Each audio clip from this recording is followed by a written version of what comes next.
Chapter 294. May your majesty live for 10,000 years.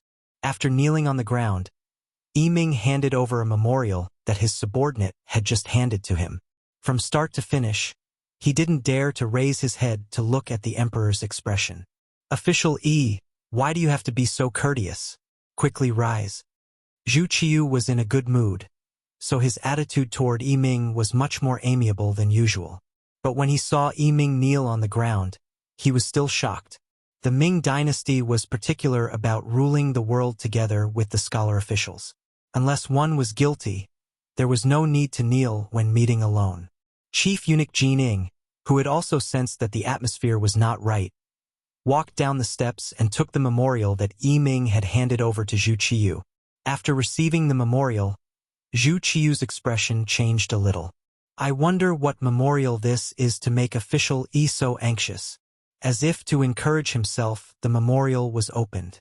Then, he saw the young emperor's expression change greatly. The memorial wrote that the 10,000 wounded soldiers of the Ming dynasty, who should have returned to the capital the day before yesterday, had suddenly disappeared. They had all been injured on their way from the capital to the Tianjin Guard. Originally, they had been ordered by Commander-in-Chief Shi Heng to return to the capital from outside Langfang City. But there had been no news of them even now. In order to confirm this news, the Ministry of War had already sent out 5 groups of scouts on fast horses to search. But there was still no news. They wrote a memorial and sent it to Yiming. After Yiming received this conclusion, he didn't dare to be negligent. He hurriedly entered the palace to see the emperor. At this time, his head was very low. He knew very well what this meant, how terrible the situation was, and how serious his dereliction of duty was. How could he dare to raise his head to look into Zhu Qiu's eyes? Clap! The memorial flew down from the throne room and hit Yiming's head.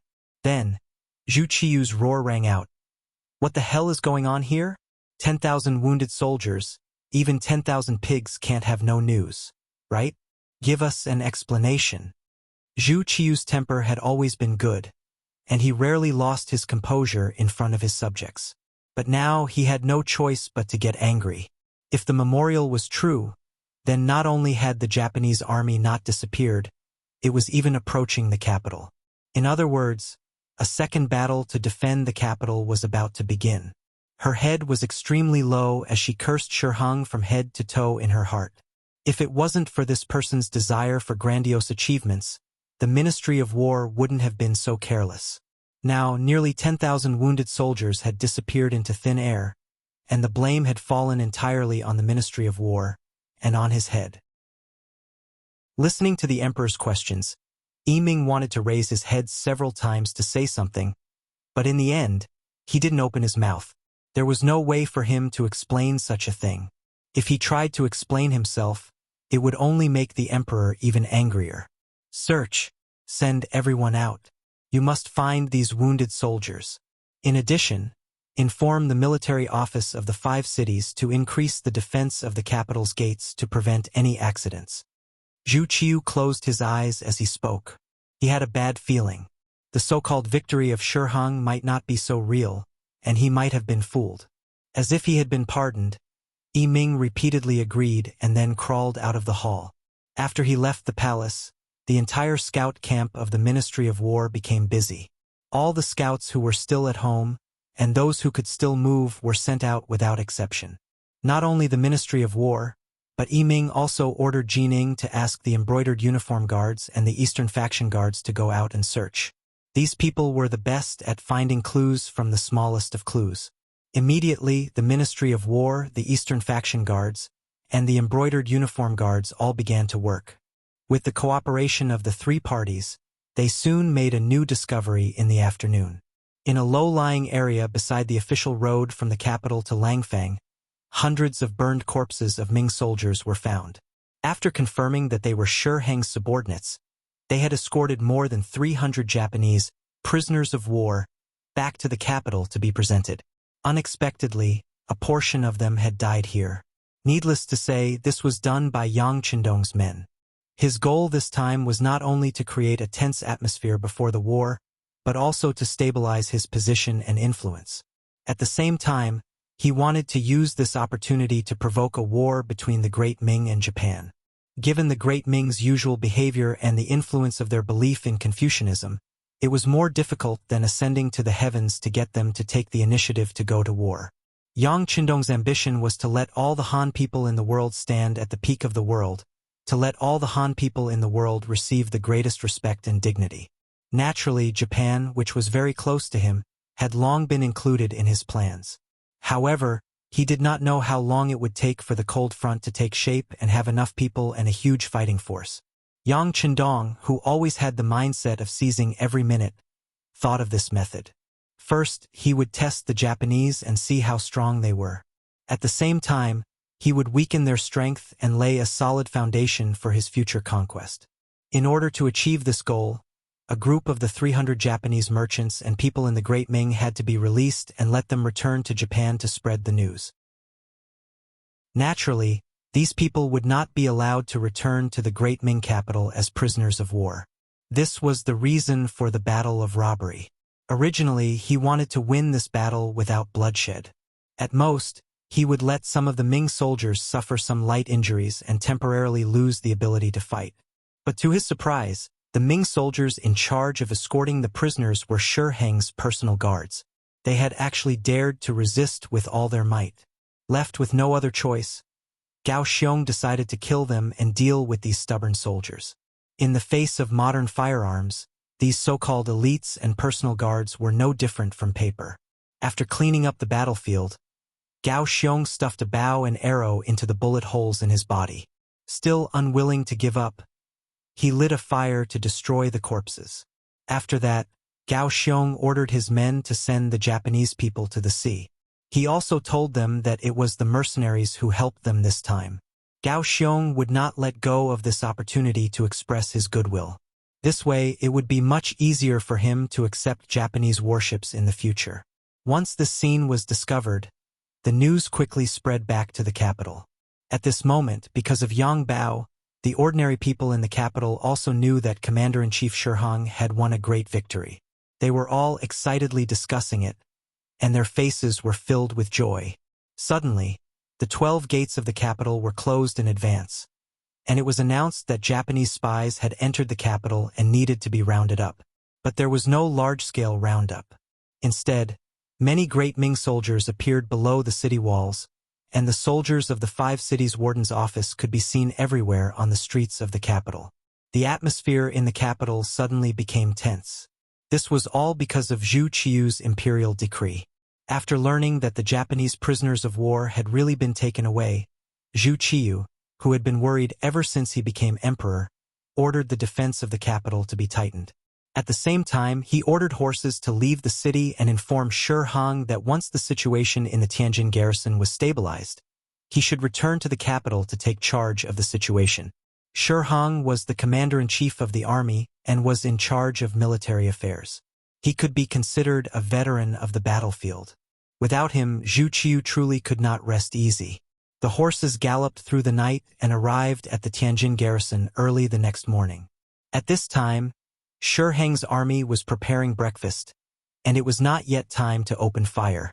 The commander-in-chief saw the messenger sent by the Bureau of Military Personnel. What?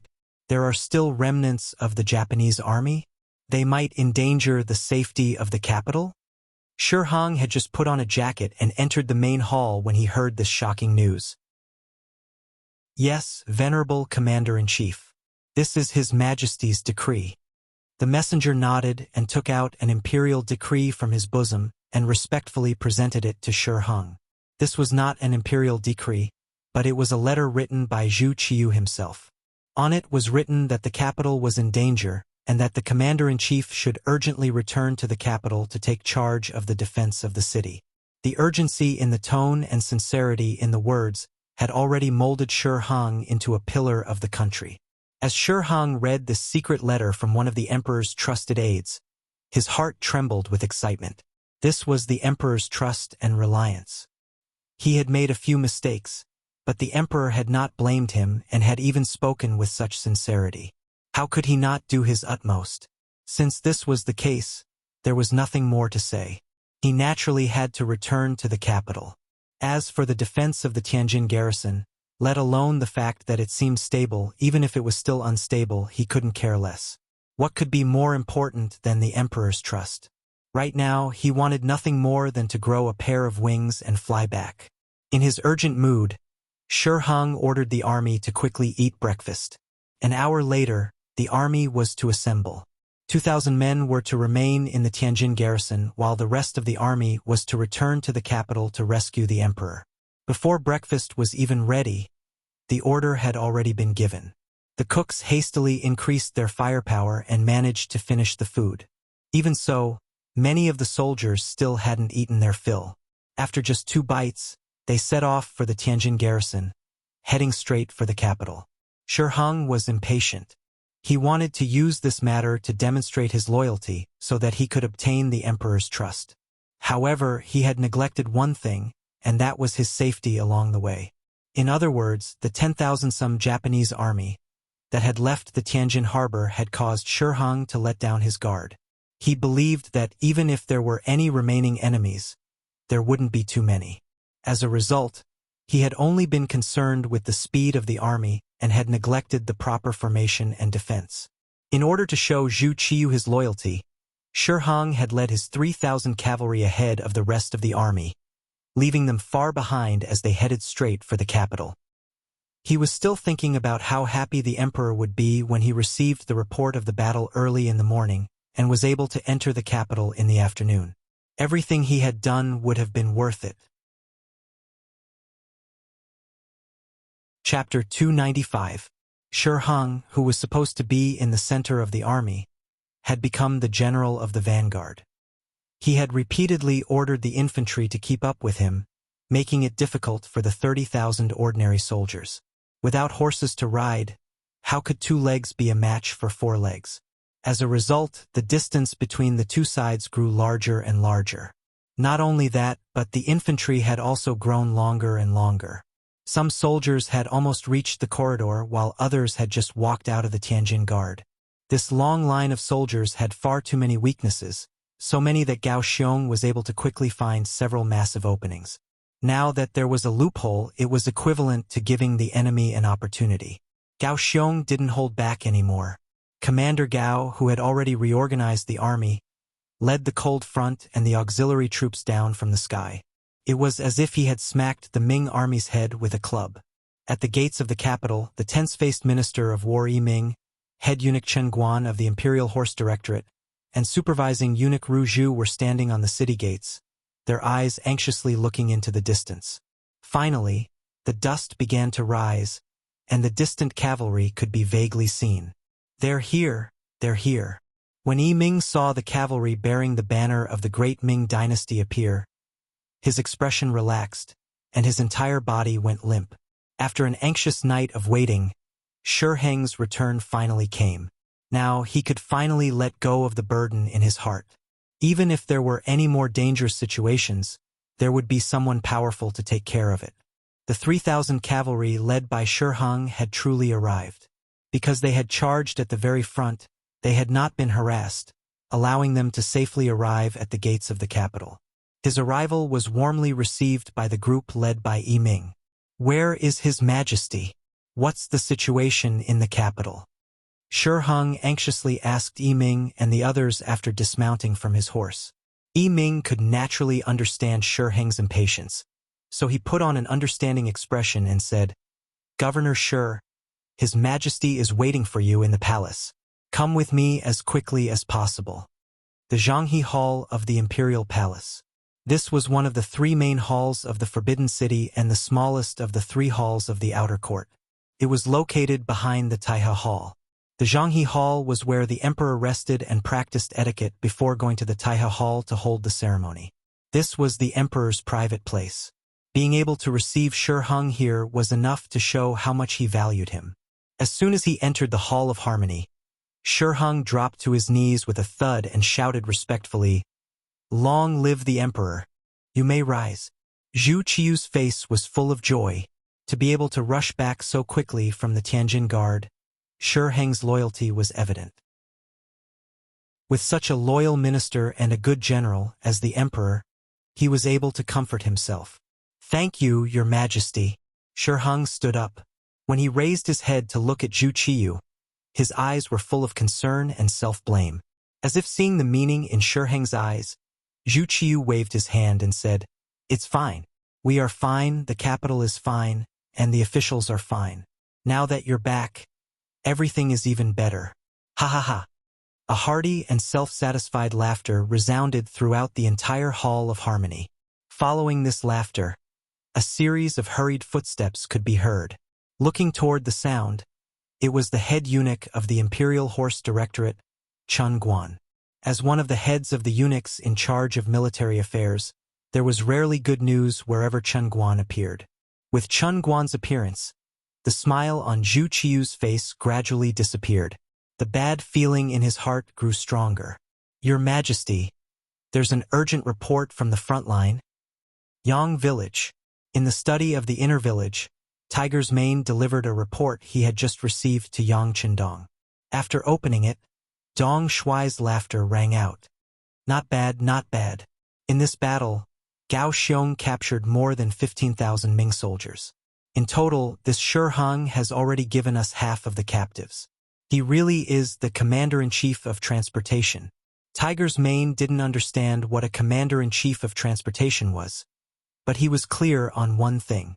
That was, the front line had won another battle. Immediately, he said happily, "That's right. This time we've captured so many young soldiers. I'm sure the Cold Front's team will be expanded." Expansion is good, but we must pay attention to the quality of the soldiers. How about this? Send an order to Chichen City and let the instructors there pay attention to increasing the loyalty of the soldiers. Also, the Cold Front's assessment cannot be the slightest bit careless. It's better to have nothing than to have something substandard. The use of the phrase "it's better to have nothing than to have something substandard" was enough to show the high standards and strict requirements that Yang Qindong had for the Cold Front. In Yang Qindong's heart, the Cold Front had always been the most elite. He wanted to use this army to conquer the world. Since this was the case, they couldn't have too many soldiers. Otherwise, it would be difficult to provide for them even if they had great financial resources. This required them to be few but good. This way, they could use the least amount of effort to leverage the greatest benefits. In reality, ever since the Cold Front had been established, it had never disappointed Yang Qindong. Just like this time, when they disguised themselves as Japanese soldiers, Gao Xiong had clearly written in the report that the Cold Front had no casualties. Only 20 or so auxiliary soldiers had died and 300 or so were injured. With less than 400 casualties, they were able to capture more than 25,000 Ming soldiers and take away more than 20,000 civilians near the Tiananwei port. Naturally, part of this was due to Shi Hung taking credit for himself and Zhu Qiyu's careless command. However, Lung Feng's own strength also played an important role. It was because they were the leaders and the core that they were able to achieve victory. This was the meaning of being an elite. On the other hand, if the Cold Front was mixed with sand and couldn't become the elite of the elite, how could they achieve great things? Therefore, the phrase "it's better to have nothing than to have something substandard" was extremely appropriate. Tiger's Mane, who had always regarded the sixth young master's words as the truth, immediately agreed and went out to spread the news. After Yang Qindong was left alone in the study, he slowly sat down on a chair. Then, his gaze fell on the map on the wall. It was the location of Japan. Through his gaze, he seemed to have slowly penetrated the map. Not long after, he could see the inspiring scene of a bright five-starred red flag being placed there. In the palace, Chun Guan knelt on the ground and reported that the army was attacked when they returned to the capital and suffered heavy losses. Shi Hung, who was originally excited and waiting to hear the emperor's praise, knelt on the ground with a thud. Then, with a trembling voice, he said, "This subject is guilty. This subject is guilty." He led 30,000 soldiers and lost half of them on the way back. This was indeed a serious crime. If it was any other emperor, he would have been sent to prison. Naturally, Zhu Qiyu was also very angry. However, he knew that Shi Hung couldn't be moved at the moment. Without a general at his disposal, if this person committed a crime, he would face a situation where there would be no general at his disposal in the event of a crisis. Sigh, forget it. Governor Shi was just anxious to save the emperor. Zhu Qiu was very dissatisfied and then spat out these words. He didn't mention his beloved subject, but directly said that Governor Shi had seen Zhu Qiu's dissatisfaction. How could Shi Hong not hear it clearly? He knew that he had committed a grave mistake. At once, he kowtowed to the ground again and said, "Your Majesty, this subject requests to atone for his crime by performing meritorious deeds. This subject will definitely find the main force of the Japanese army and fight them to the death. We will rescue the prisoners and show the great Ming dynasty's courage." "Good. Since that is the case, I will allow you to atone for your crime and perform meritorious deeds. I hope that this time you can bring me good news. Go." Zhu Qiu, who was somewhat disheartened and disappointed, forced himself to be spirited and said. However, he was actually very depressed. Why was it that, after he became the emperor, things kept happening one after another? Moreover, there was nothing that went his way. This time, the new army had suffered such heavy losses. He was afraid that it would take some time for them to recover, right? What if he hadn't chosen Shi Hong to be the general and had instead chosen Yang Qindong to be the commander-in-chief? Would there have been a different ending? However, just as he thought of this, Zhu Qiu shook his head and rejected the idea. Yang Qindong's thoughts were difficult to deal with. No matter what, he couldn't give too much power to a subject that he couldn't completely trust. Otherwise, he would be unable to eat or sleep in peace. If that really happened, he would be reaping what he had sown. Shi Hong left the palace and searched for the whereabouts of the main force of the Japanese army with Minister of War Yiming and Imperial Horse Directorate head eunuch Chen Guan. However, before they could investigate anything, news came from the Tianjin Ministry of Defense. It said that a large number of Japanese troops had suddenly entered the Tianjin port and left by boat. A rough estimate put the number of troops at around 30 to 40,000. Where did so many Japanese troops come from? After hearing the news, Minister Yiming's face was filled with shock. He didn't think that those people were actually his own soldiers who had been captured. However, the shock only flashed across Shi Hong's face for a moment. Then, he said excitedly, "Good. So many enemies have left. This time, there shouldn't be many Japanese troops left in our great Ming dynasty. I suggest that we immediately send people to secretly investigate their whereabouts. Once they are found, the army will surround and suppress them. No matter what, they can't be allowed to cause any more trouble." Agreed. Minister of War Yiming and Imperial Horse Directorate head eunuch Chen Guan both nodded in agreement. After the three of them reached a consensus, the secret agents in the army, the spies from the Ministry of War, and the experts from the Eastern Faction Guards and the embroidered uniform guards all quietly left the city and began to search for traces of the Japanese army. However, at this moment, Gao Xiong had already left with the main force and the captives through the Tianjin port. However, Nie Tong's figure was no longer on the boat. He was left behind, along with 2 companies of Cold Front's elites. They were following the 6th young master's orders and continuing to stir up trouble in the great Ming dynasty. In short, they couldn't let Shi Hong and the others rest, and they definitely couldn't give them enough time or opportunity to train a new army. Moreover, as long as there was an external threat, no one would pay attention to them. If there was a critical moment, Nie Tong could still lead the 200 Cold Front elites into the capital to ensure the safety of the 6th young master. Chapter 296. It was precisely because Nie Tong had left the Cold Front with only 200 elites in the area between Tientsin and the capital that they were so capable and vigilant that it was very difficult for anyone to discover their whereabouts. Even if a few lucky spies ran into them, they would be immediately detained and would have no chance to send out any information. In order to achieve the goal of harming the capital, Nie Tong would occasionally bring people out to flaunt their might. For example, they would rob a passing official's caravan or rob a few officials returning to the capital. This caused the entire region to be jittery and the officials and nobles to complain. Batch after batch of spies and even cavalry were sent out, greatly affecting Shi Hong's energy and making it impossible for him to fully devote himself to the matter of forming and training a new army. As a result, before Yang Qindong ordered Nie Tong to stop, the Great Ming military had a lot of energy tied up in this area. The matter of the Japanese army entering the capital caused a lot of discussion among the common people. First, there was Yang Bao's unbridled report.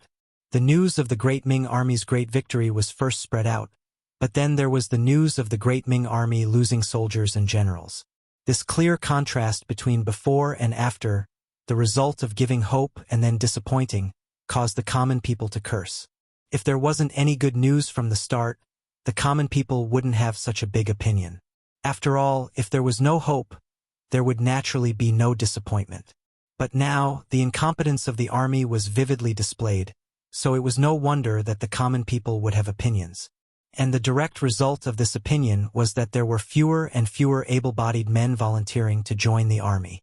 As a result, there was a serious shortage of soldiers in the later period. The Ministry of War had no choice but to issue official documents and begin to actively recruit soldiers. Anyone who had a strong laborer in their family would be conscripted. This kind of forceful recruitment of able-bodied men naturally caused a lot of chaos. On the streets, one could see able-bodied men being forcibly taken away. For a moment, the entire capital was shrouded in dark clouds. Because of this matter, countless imperial censors wrote to impeach the Ministry of War, believing that their actions had affected the development and stability of society. The memorial was sent to Emperor Zhu Qiu's desk, leaving the young emperor somewhat helpless. Since he came to power, the Great Ming dynasty was no longer as strong as it used to be.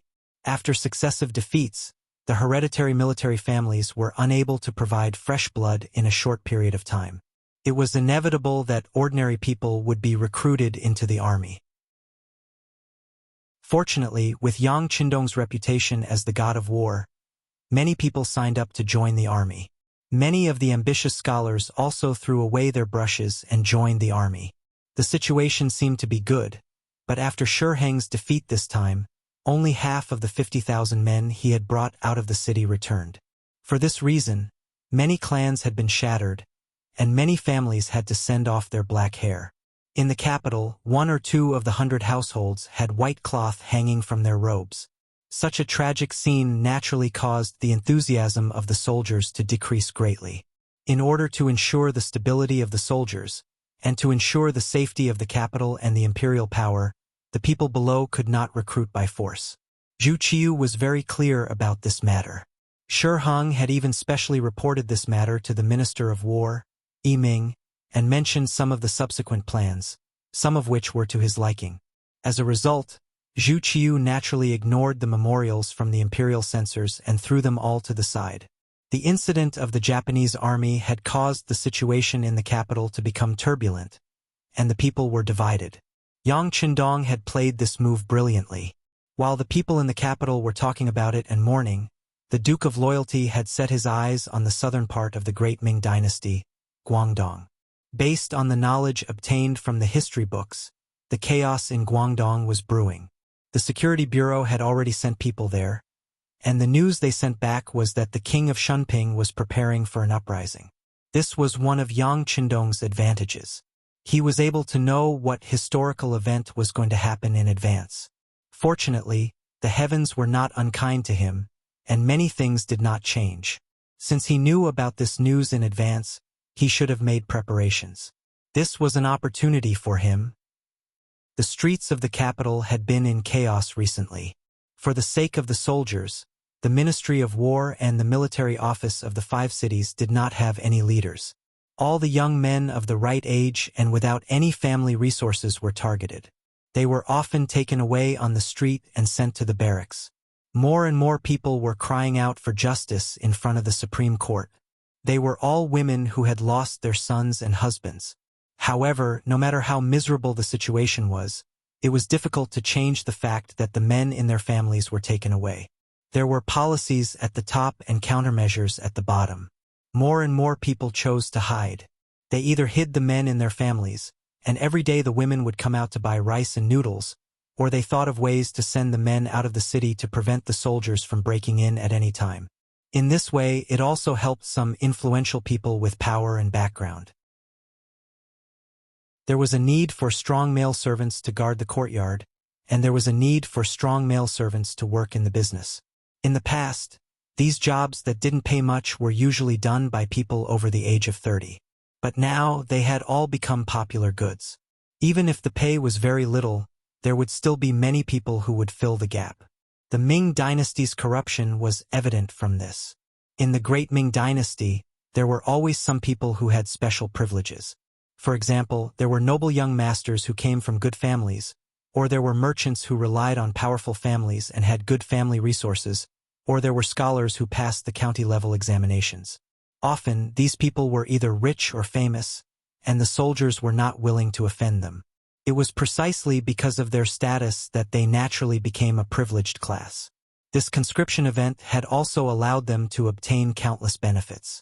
Soon, there was even a special business which was to escort those strong men out of the capital. As a reward, each person received a huge sum of money. It was not that some ordinary families with no money or power did not give them a chance. They would send the men out and sell the women. After signing a contract of 5 or 10 years, they would be able to ensure that the men in the family could safely leave the city. In this background where men were superior to women, men were like the heavens.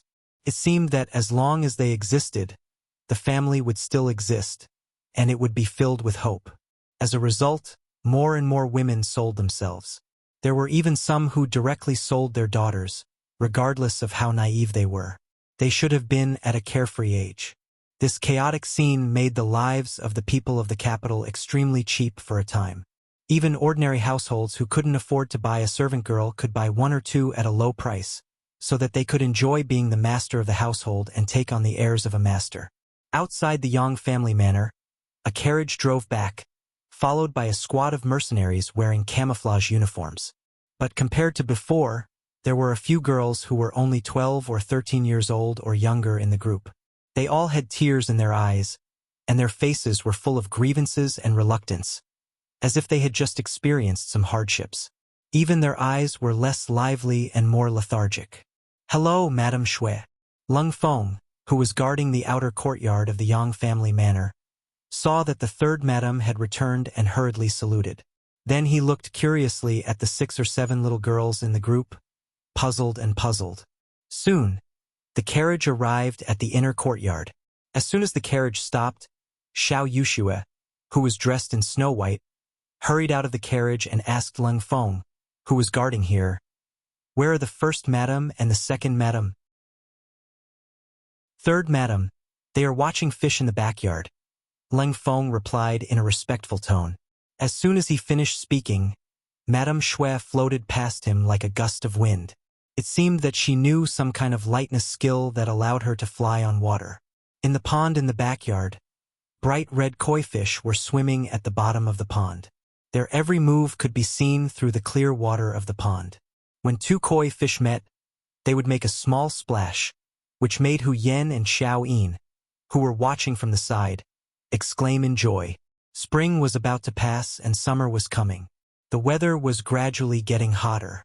Yang Chundong ordered some people to catch some koi fish in the pond for the madams to enjoy. Unlike Madame Shui and Madame Xiang, Hu Yen and Xiao Yin had not found what they wanted to do until now. Usually, they took turns to take care of the household. Occasionally, Hu Yen would give lessons to the servants in the manor, teaching them how to read and write. After all, she was Hu Zhao's granddaughter, so she was quite knowledgeable. However, the manor was not very big, and there were not many people. Even if she taught them something, it would not take too long. As for taking care of people, there were rules and everyone was very self-disciplined, so there was really nothing to teach them. As for career, it was not as if the 2 women had not discussed this issue. Second, Madame Xiao Yin had also thought about it. Since childhood, she was used to following the 6th young master. As long as she could stay by his side, she did not have any other skills. Taking care of the young master's basic necessities of life was enough. Originally, Hu Yen also wanted to talk about the matter of taking care of the household. However, after a long time of contact, her relationship with Xiao Yin was very good. In addition, this woman never fought for anything, so as the first madam, she naturally could not talk about the matter of taking care of the household. Later, she thought about how she had read some sages' books, so she thought that if possible, she could go to the academy to help. It could be seen that although the Yang family's academy was not large, sixth young master, was still very attentive. He even took the initiative to take on the responsibility of being the head of the mountain. Logically speaking, with Yang Qindong's current status, he could have invited a great scholar to take on this position, and it would have been better for the outside world. However, he did not do that, but took on the heavy responsibility, which showed how much importance he attached to it. For this matter, Hu Yan had also mentioned it to Yang Qindong. In this regard, the sixth young master naturally did not care about it. With his wealth, it was naturally not a problem to support the madams, but if they wanted to do something, he would certainly support them. People always had to have something to do. This was not to make a living, but to pass the time. Chapter 297. As a result, Hu Yan became a lecturer in the Yang Academy. Every 7 days, she would give a lecture on etiquette, which was one of her specialties. As the granddaughter of the current Minister of Rights, she had learned a thing or two about etiquette from a young age. Today, there was no class, so the two girls invited each other to the garden to look at the fish. While they were enjoying the view, a white figure dashed into the courtyard. Who else could it be but Madame Shui? Slow down. How can you run so fast like the third madam? Hu Yan chuckled at the sight of Madame Shui rushing over like the wind. Sisters, you're so infuriating. Madame Shui knew that Hu Yan was joking, so she did not take it to heart. Instead, she angrily sat down at the round table and told them what she had seen and heard in the capital today. As one of the famous courtesans in the capital, Madame Shui was gentle and had seen much of the world. She could easily solve some difficult problems if they were placed in front of her. Ever since she became the third madam of the Duke of Loyalty and Courage, her reputation and status had skyrocketed. Very few people dared to provoke her. No one knew what could make her so angry. What happened? Why is third younger sister so unhappy? Hu Yan asked curiously. Although Chao Yin did not say anything, her eyes said the same thing. It's like this. Madame Shui told them roughly what had happened in the capital in a sullen voice. According to her, the streets and alleys of the capital were filled with women being sold, and there were even some old women who were nearly 50 years old selling themselves on the streets. They had hired scholars from some place to write down their specialties, such as how good they were at cooking, how skilled they were at needlework, or how nimble they were at cleaning the house. They did this so that they could sell themselves better. Along the way, the status of women was so miserable. This was the opposite of what her husband had said about men and women being equal, and that they could contribute to society as long as they worked hard. As a woman, Madame Shui, who now had a high social status, could not bear to see such a thing happen in front of her. Is that so? Is it caused by the imperial court's conscription? Hu Yan was indeed smart. Although Xiao Yuxue had not said the reason, she had already guessed the reason. On the other hand, Chao Yin was still puzzled. Even if it's conscription, aren't there military households? They could have gathered people from around the capital, so why did they have to capture people from the capital? This was the capital of the great Ming dynasty, under the feet of the Son of Heaven. With such a mess, aren't you afraid that the imperial censors will impeach you? Aren't you afraid that the people will be upset? Scared? Of course I'm scared. Hu Yan's eyes seemed to spew flames of fury as she said, It's precisely because we're afraid that we're capturing people from the capital. This is because the soldiers' families are essentially in the capital, which means that the imperial court has something on them. In the future, no one will dare to refuse to do anything they're ordered to do. I see.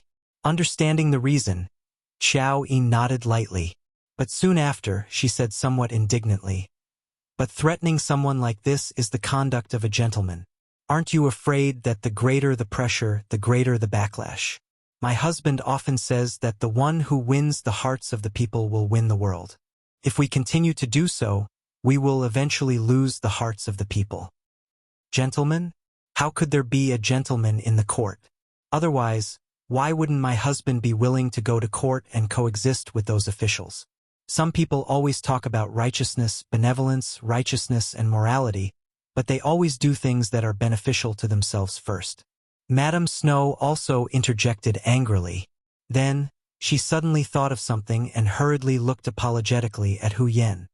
Big sister, That's not what Yushua meant. It's fine. Hu Yen shook her head with a magnanimous smile. She knew that even her grandfather and father sometimes had to do things and say things that went against their will in the court. This was the result of the environment and could not be changed by a single person.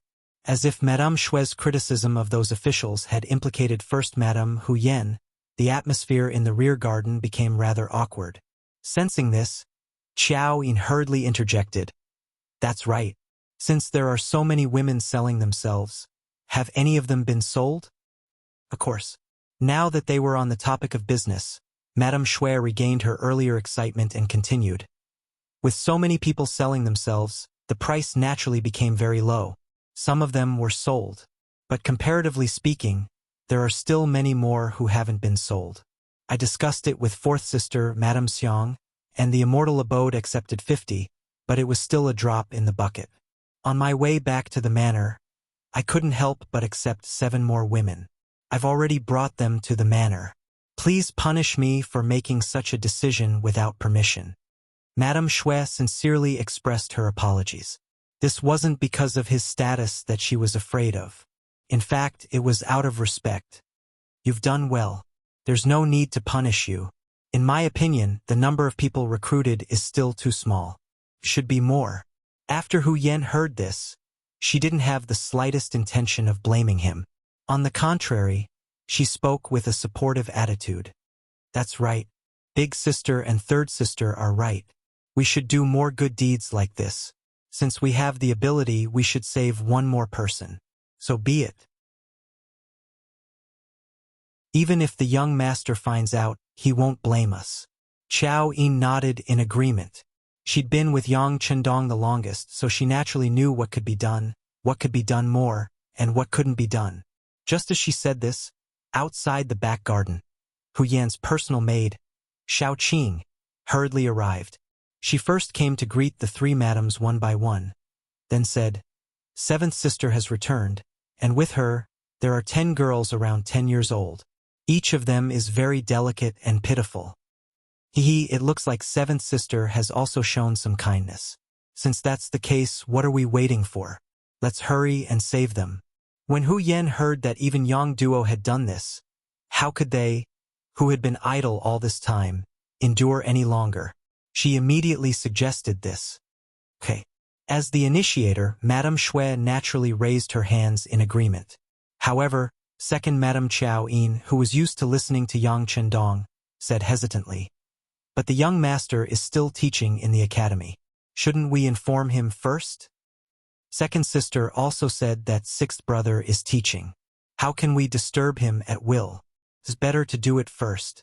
I don't think he will blame us. Hu Yen shook her head. She didn't think it was troublesome. She was worried that Yang Chendong wouldn't allow it. After all, if they did it, they would save a lot of people. In that case, how should they deal with these people? Instead of worrying, it was better to do it first and take it 1 step at a time. Of course, she was also afraid that Yang Chendong wouldn't allow it. After all, this was a matter of the imperial court. She didn't know if there would be any adverse effects if she went to save people. As the legal wife, Hu Yen said so. The other sisters naturally couldn't say anything more. They ordered someone to get the silver, then went back to their room to change clothes. With the guards, they took the carriage and went straight to the capital. In the Yang Family Academy. Today, Yang Chendong taught everyone a physics experiment.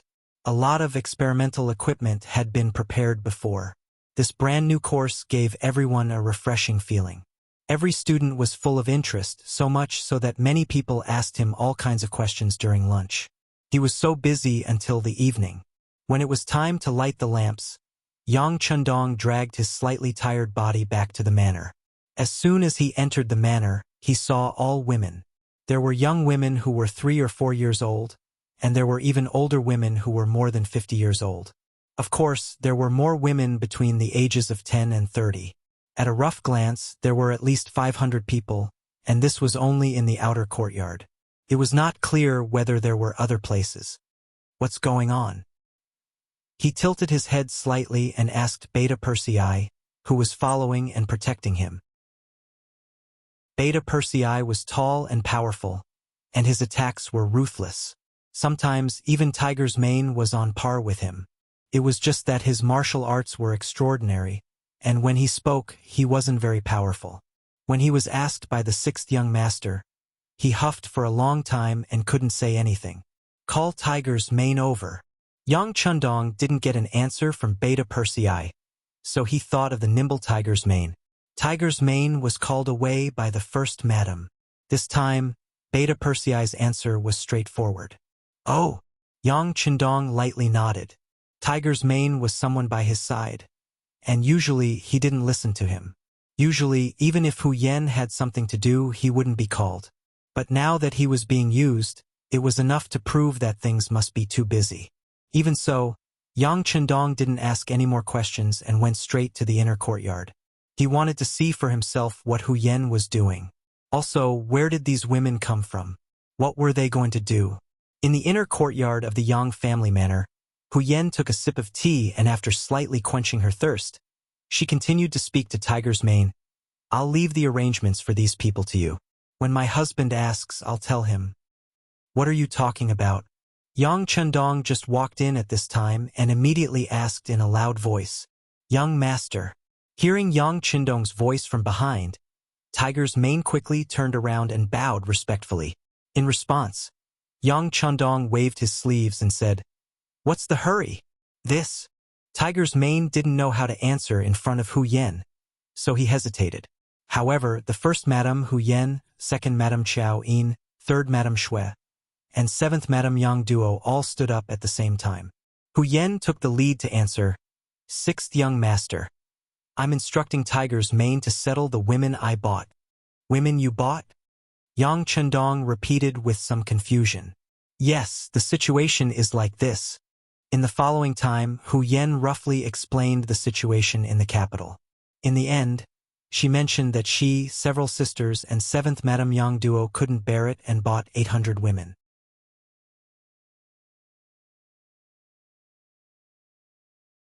Chapter 298. Yang Chundong naturally knew about the chaos caused by the conscription of soldiers in the capital. At that time, he thought that he was shooting himself in the foot. Shi Heng's idea wasn't wrong.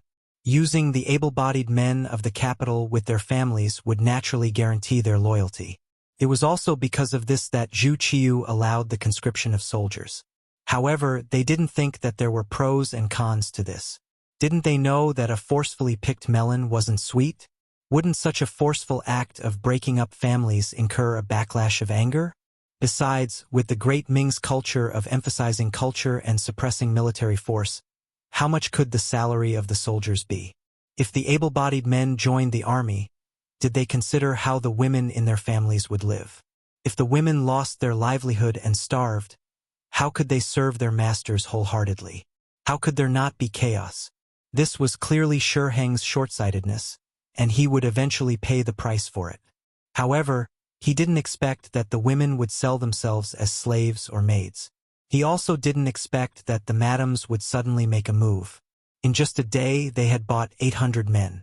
Although this was only a drop in the ocean compared to the 50,000 able-bodied men that he wanted to capture, if his calculations were correct, this was only the beginning and far from the end. He hated Shi Heng's lack of foresight. Rather than thinking about how to increase the loyalty of these soldiers, it would be better to think about how to improve the treatment of these soldiers. As long as the salaries were sufficient, the military households and guard stations around the capital wouldn't be so empty. Speaking of which, this had a lot to do with Yang Chundong's actions. If he hadn't changed history and saved Zhu Qizhen on the battlefield, the Great Ming dynasty wouldn't have been divided into two.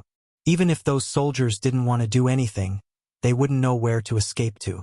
But now, Yingzong's substitute sect had two places to choose from, giving these military households another choice. The Security Bureau had already sent news that many of the soldiers in the north who had been recorded had gone to the south and sought refuge in Yingzong's land because of the unfair treatment. In that place, they could be re-registered and acquitted, and they would even be treated better. In this way, Shi Heng naturally felt that he had no soldiers to recruit, so he was forced to beat up these able-bodied men of the capital. It was recorded in history that during the Ming dynasty, there were more than 1.5 million troops stationed there, and at the peak of development there were more than 2 million.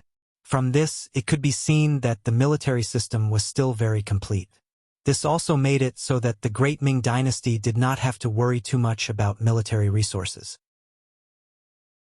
But now, under the rule of one country and two emperors, the military could run around at any time without suffering any punishment, which led to all kinds of unexpected situations. This accident eventually implicated Yang Qindong, who had changed everything. When he looked at the 800 women in the manor, it would be a lie to say that he didn't have a headache. Of course, if these women appeared in Crimson City, there would be no problem in settling them down. Whether it was a garment factory, a paper factory, or a glass factory, they could all be easily arranged. And these people were simply not enough. But in the capital, in the Yang family manor, there were simply too many people. Hu Yan and the others were doing a good deed, so Yang Qindong could not refuse. After all, these were Han people. Even if the madams did not help, Yang Qindong would not leave them in the lurch. Then the problem now was, how should he settle them down? 800 mouths, and this was only the first day. This number might double tomorrow. As for what it would be like in the end, Yang Qindong did not dare to think about it. If these people all relied on him, even if he was rich and overbearing, he would still feel strained eventually. Of course, the most important reason was not to raise idle people, and not to let others develop the habit of eating and being lazy. This was the most important reason. Yang Qindong stood there and thought for a long time. Hu Yan saw that her husband's expression seemed to be a little uncertain, so she asked softly, "Lu Lang, did I do something wrong? It doesn't matter. I can save my own expenses." "No." Yang Qindong drew a long arc at the corner of his mouth and said with a smile, "How could Yenner be wrong? This was originally a good deed. I was just thinking about how to settle them down and give them a way out." Hearing that Yang Qindong did not mean to be angry, Hu Yan's expression immediately became much brighter. "Yes, this is a good deed. Lu Lang doesn't know that if these women were sold to other families, they would probably suffer a lot. As long as they come to us, they will not be bullied. Also, Lu Lang is the best. He will definitely think of a good way to solve this problem." "Yes, Lu Lang will think of a way." Yang Qindong agreed with a smile. But the following night he had a headache. In the first half of the night, he energetically cleaned up Hu Yan, Xiao Yin, and Madame Shui. Perhaps they thought that it was a mistake to buy 800 women without asking for permission, so they worked extra hard that night. But in front of Yang Qindong, they were still defeated. In the second half of the night, Yang Qindong returned to his study and sat there until daybreak. His body had always been in good condition, especially after coming back to this world. Sometimes, he even wondered if his body had undergone some sort of transformation. Even if he didn't sleep at all, he could still do what he was supposed to do the next day without feeling too tired. In the middle of the night, Yang Qindong finally came up with a few countermeasures. First, he could rely on himself. Give these women a certain amount of money and let them do what they liked, but they would have to pay a certain amount of money to the Yang clan every month. This was the art of teaching people how to fish. Second, he could hire them. He would have them become members of the Yang clan. Then, he would have them work for him, arranging what they could do based on their strengths. After that, he would give them money every month. As for what they could do, for example, he could expand the immortal abode. He could open 2 branches in different parts of the capital. After all, there was only one immortal abode, and it would be inconvenient for people who lived too far away to have a meal. When the time was right, he could even arrange for them to open branches in other cities. This required a lot of manpower, and it was especially suitable for women. In addition, the Yang Clan Bank and the Heavens Beyond Trading Company also required a lot of cleaning, so he could arrange for some people to do the same. Third, he could transfer them to Crimson City. As he said before, Crimson City was growing by the day. It was precisely for this reason that the rapid development of the city had led to a shortage of manpower. The addition of these women would greatly alleviate this problem. Fourth, he could choose a few people to become his students. He could choose a few young and clever ones to enter the Yang Clan Academy to study.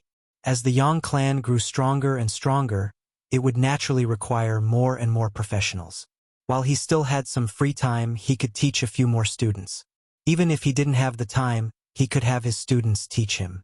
If he did well, these people would be loyal and useful, and they would be of great help to him in the future. With these 4 methods, it wouldn't be a problem to take care of the livelihoods of several thousand women. The only difference was that it would depend on what choice they would make. With these 4 methods, Yang Chundong spoke of his idea during breakfast the next day. The only difference was that the 3rd method was to arrange for them to work in another city. He even said that he was preparing to expand his business to the south, and those women would be sent to the south as well. Hu Yan and the other women had always trusted Yang Chundong without any reservations. Reality had proven that whenever he did something, he would never make a mistake. Hearing that there was a solution to the problem, they naturally agreed without much consideration. Then, they began to chatter about how they would go to the city to save more women after breakfast. In the capital, because of the matter of conscription, tens of thousands of able-bodied men were captured, and the direct result was that even more women were forced to sell their bodies. Some of them truly didn't know how to live without men. This was naturally a habit formed by the superiority of men over women. The women were busy with the household chores, and without a man, they didn't know what to do. Even the most basic of scheming was difficult for them.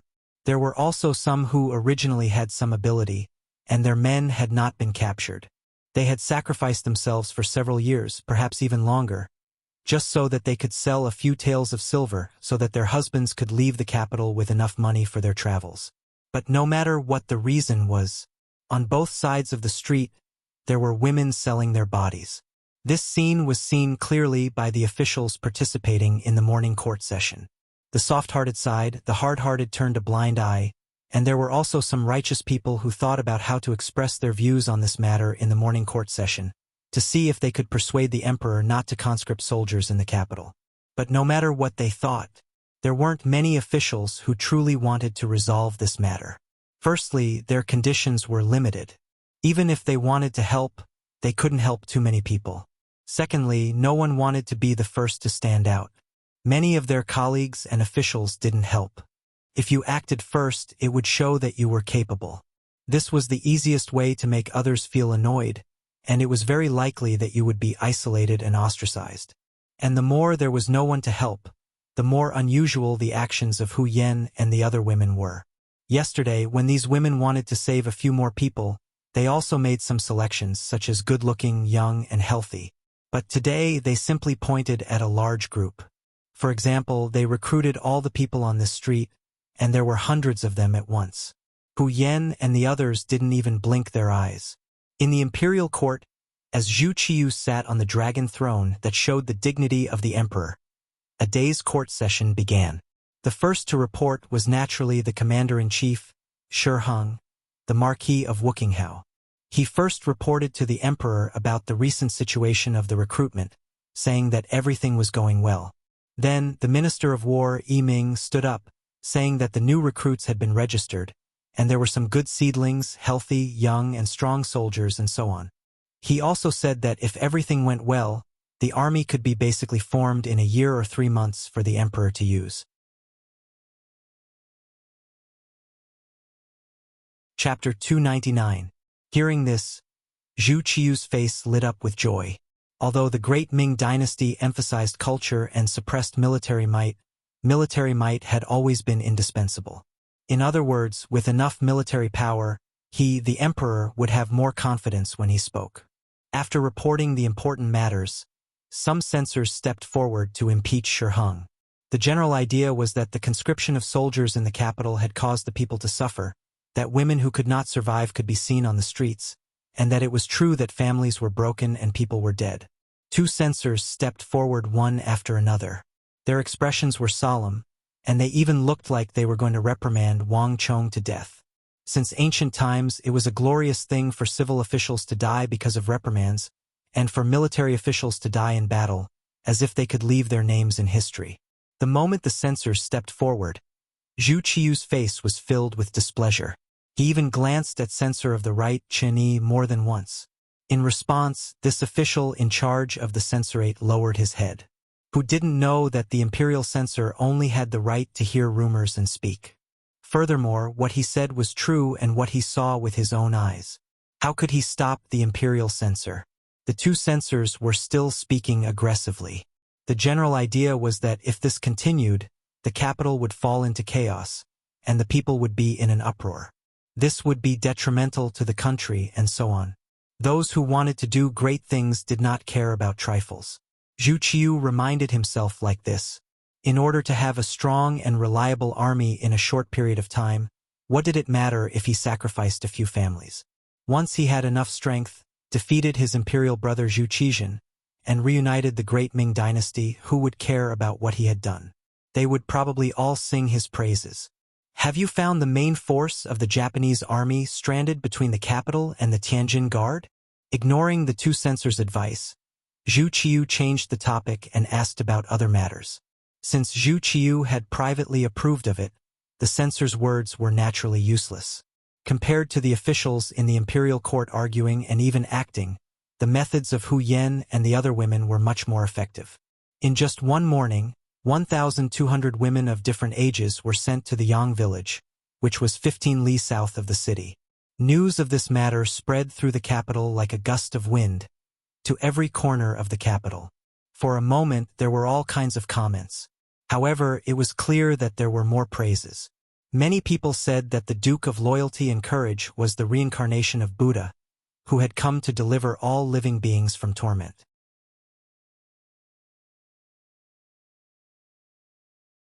Because there were too many women selling themselves this time, it was difficult for them to attract the attention of others even if they took action. Even if they did notice, no one would really care about them.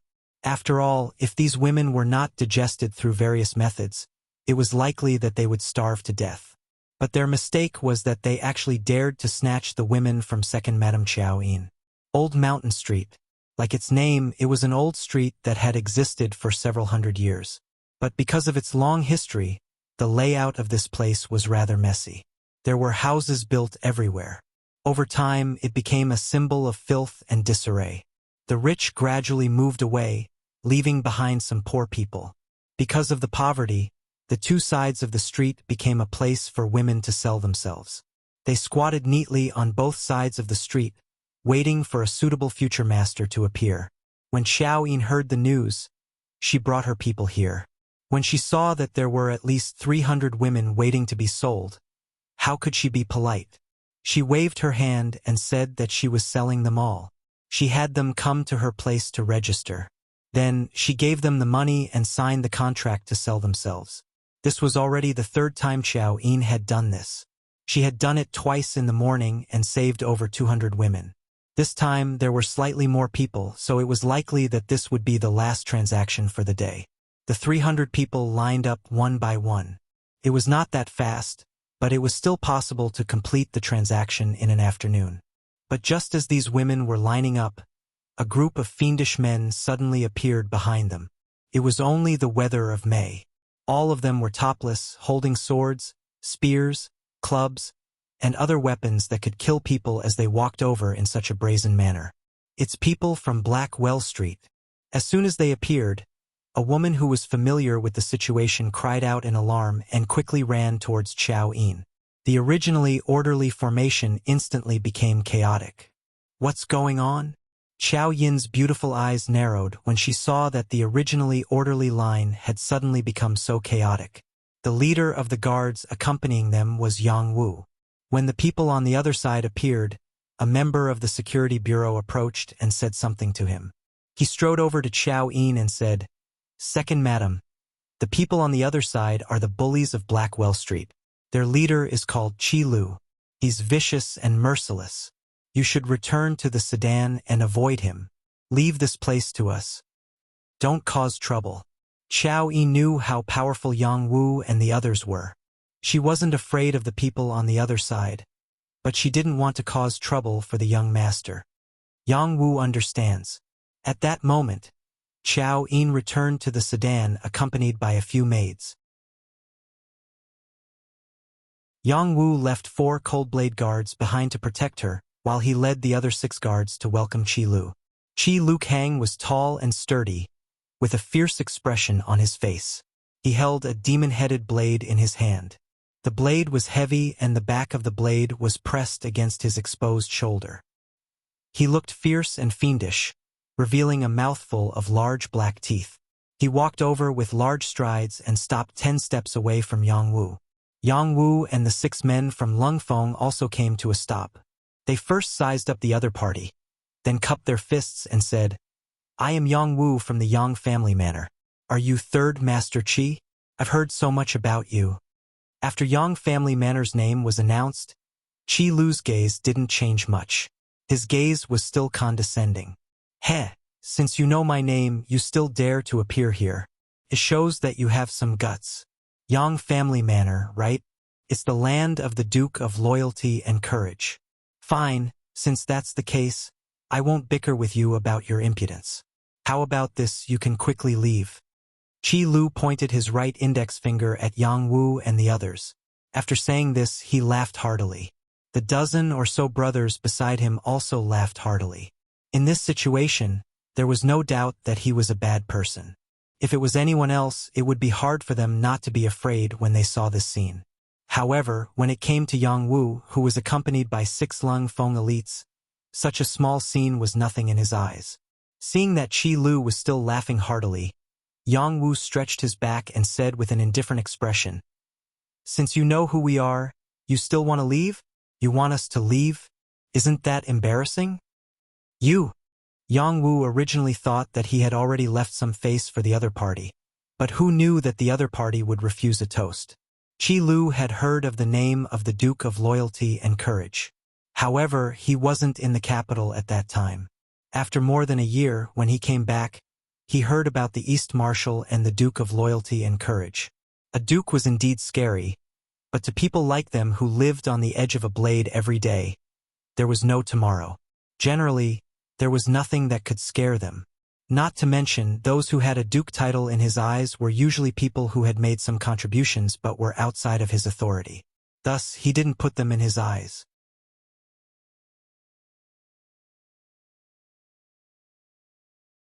Chapter 300. Rather than saying that he was giving face to the Duke of Loyalty and Courage, it would be better to say that he was giving face to the Emperor. He didn't want to make a big fuss. However, he had already given them a way out, but they didn't want it, so they couldn't blame him. As far as Qi Lu was concerned, the only people who could make him obediently give face to were his eldest brother and second brother. As for other people, even if it was the Emperor, he wouldn't put them in his eyes. It was because of this arrogance that after hearing Yang Wu's words, his expression changed. Then, he looked up to the sky and laughed arrogantly. Good. It's been a long time since someone dared to speak to me, 3rd Master Qi, like that. Right, what did you say just now? You want face, right? Actually, I want to give it to you, but you need to have the ability to do so. I 3rd Master Qi don't play with words. I want to see your strength. Facing Qi Lu's provocation, Yang Wu's face didn't show the slightest fear. What a coincidence. I also don't like to use words to solve problems. This was a clear indication that a big battle was unavoidable. Feeling that the atmosphere wasn't right, the women surrounded Xiao Yin's carriage. Compared to the fierce appearance of Qi Lu and the others, Xiao Yin's appearance was as cute as a reincarnated bodhisattva. Yang Wu's fearlessness ignited the anger in Qi Lu's heart. At this moment, his eyes were wide open.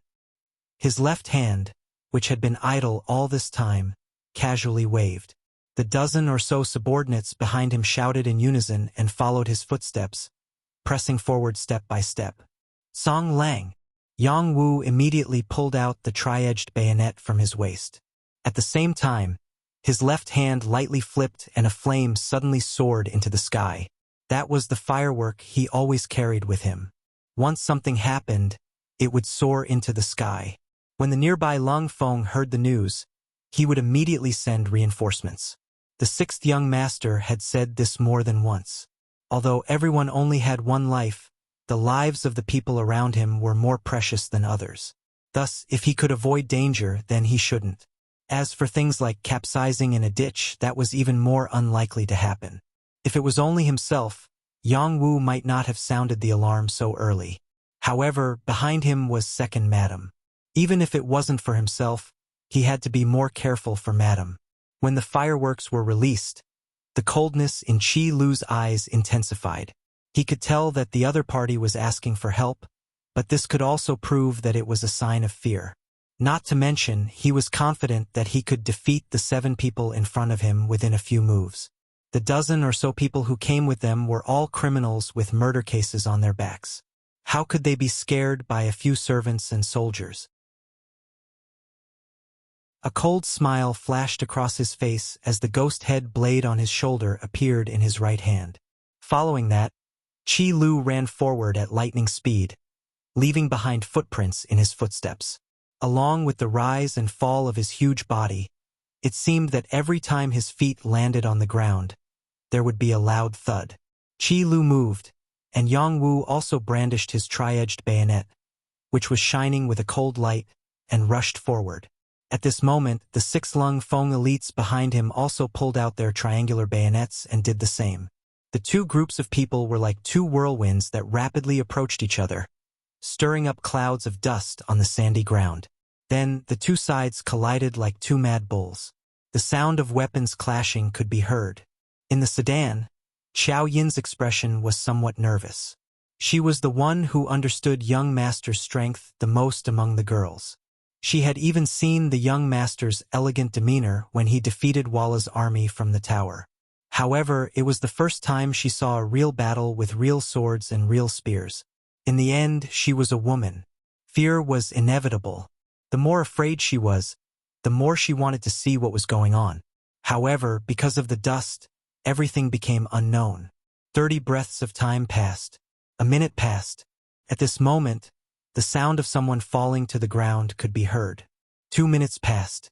The dust was still there, and the fierce battle cries were still incessant. The 4 Lung Feng elites beside the sedan had already taken out the Type 95 wrapped in black cloth from their backs. They loaded the bullets and opened the safety.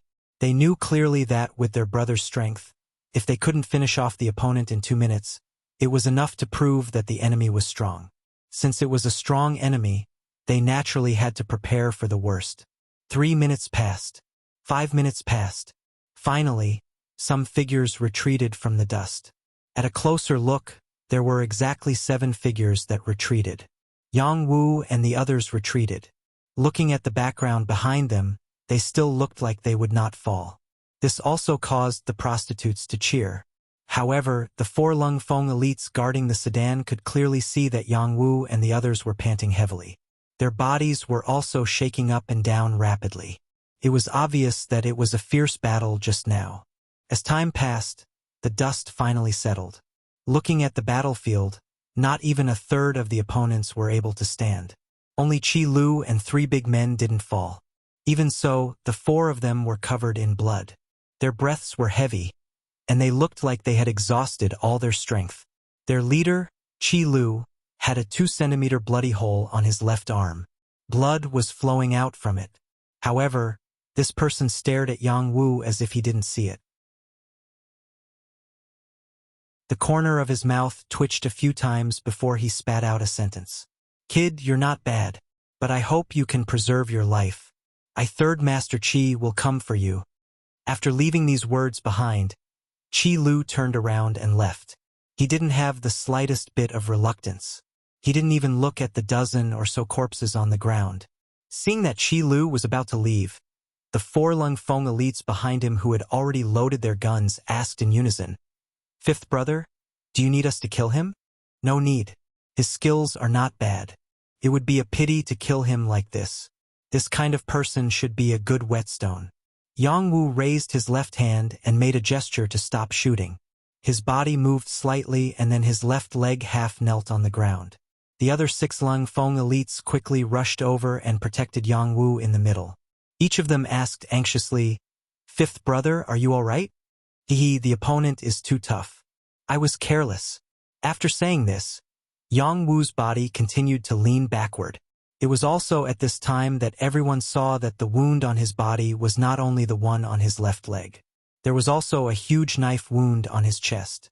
Even his bones seemed to be exposed. In fact, the 6 Lung Feng elites who participated in the battle had more or less suffered some injuries. It was just that they weren't that serious. Seeing that Yang Wu had fainted on the ground, They cried out in alarm and lifted him up before quickly retreating. At this moment, the sound of running footsteps could be heard. It was the other Lung Feng elites who had received the signal and rushed over. The morning assembly was over. On the way back from the palace to their respective manors, they could clearly see that the number of prostitutes on both sides of the street had decreased significantly. Each of them had a solemn expression as they sent people to inquire about the situation. Soon the news came back. It turned out that the Duke of Loyalty had bought a lot of people. In the news, the servants of the Duke of Loyalty had fought a huge battle with Third Master Qi of Blackwell Street. Both sides had suffered heavy losses. Naturally, all of the officials knew that Yang Qindong had resolved the side effects of conscription in the capital. Of all the officials in the court, only this person dared to do such a thing so brazenly. He wasn't afraid that Shi Hong and the Bureau of Military Personnel would find trouble with him. Yang Qindong was young, but he had already become a duke. This was where his advantage lay. A person could be impulsive at such a young age. It seemed that it was normal for such a person to do anything. In addition, he had performed meritorious deeds and possessed great wealth. This made many people wary of him. Such a person dared to openly take in those women who couldn't survive. It was easy for others to take his actions for granted. There were even some righteous and impartial officials who praised Yang Qindong's actions in their hearts. However, there were also some officials who thought that the Duke of Loyalty was trying to buy people's hearts. Perhaps there were some things that they couldn't do, but they didn't want others to do it. Otherwise, whoever did it would be his enemy. It was precisely this group of people who harbored hatred in their hearts, but they couldn't do anything. After all, this person had performed great meritorious deeds for the court. If they had to calculate it seriously, perhaps even the emperor owed him a great favor. In addition, he had a marriage alliance with the Minister of Rights, Hu Xiao. How could such a person be so easy to deal with? It was precisely because they couldn't do anything that they secretly praised the Duke of Loyalty in their hearts when they heard that he had fought with Third Master Qi of Blackwell Street. They even thought that this time, the Duke of Loyalty had kicked a stone and was going to suffer a little. Therefore, Blackwell Street, which no one wanted to provoke and was afraid of trouble, became the focus of all the officials. This was especially so for Commander Shi Hong. After hearing the news from his subordinate, he even clapped his hands in delight. Good, good. Blackwell Street is a stubborn rock and also a dirty puddle. Whoever encounters it will be in trouble. This Duke of Loyalty actually provoked them. There will be a good show to watch. How about this? Send someone to keep an eye on that place. I want to see whether boss who is more powerful or this Duke of Loyalty who is not afraid of death can take advantage of it. After saying this to his subordinate, Shi Hong seemed to still feel unsatisfied. As if he had thought of something, he suddenly stood up and said to his personal guard, "Make the arrangements. Marquis wants to enter the palace to meet the emperor." At this time, Shi Hong was like a fly that had seen a cracked egg. He was full of fighting spirit. However, what he didn't expect was that he wasn't the only one who received the news to enter the palace to meet the emperor. The Minister of War, Yi Ming, also heard the news after returning home and hurried to the palace. The two met in front of the palace gate. When they saw each other, they were first stunned, then burst into laughter. At this moment, it was as if they had seen through each other's thoughts.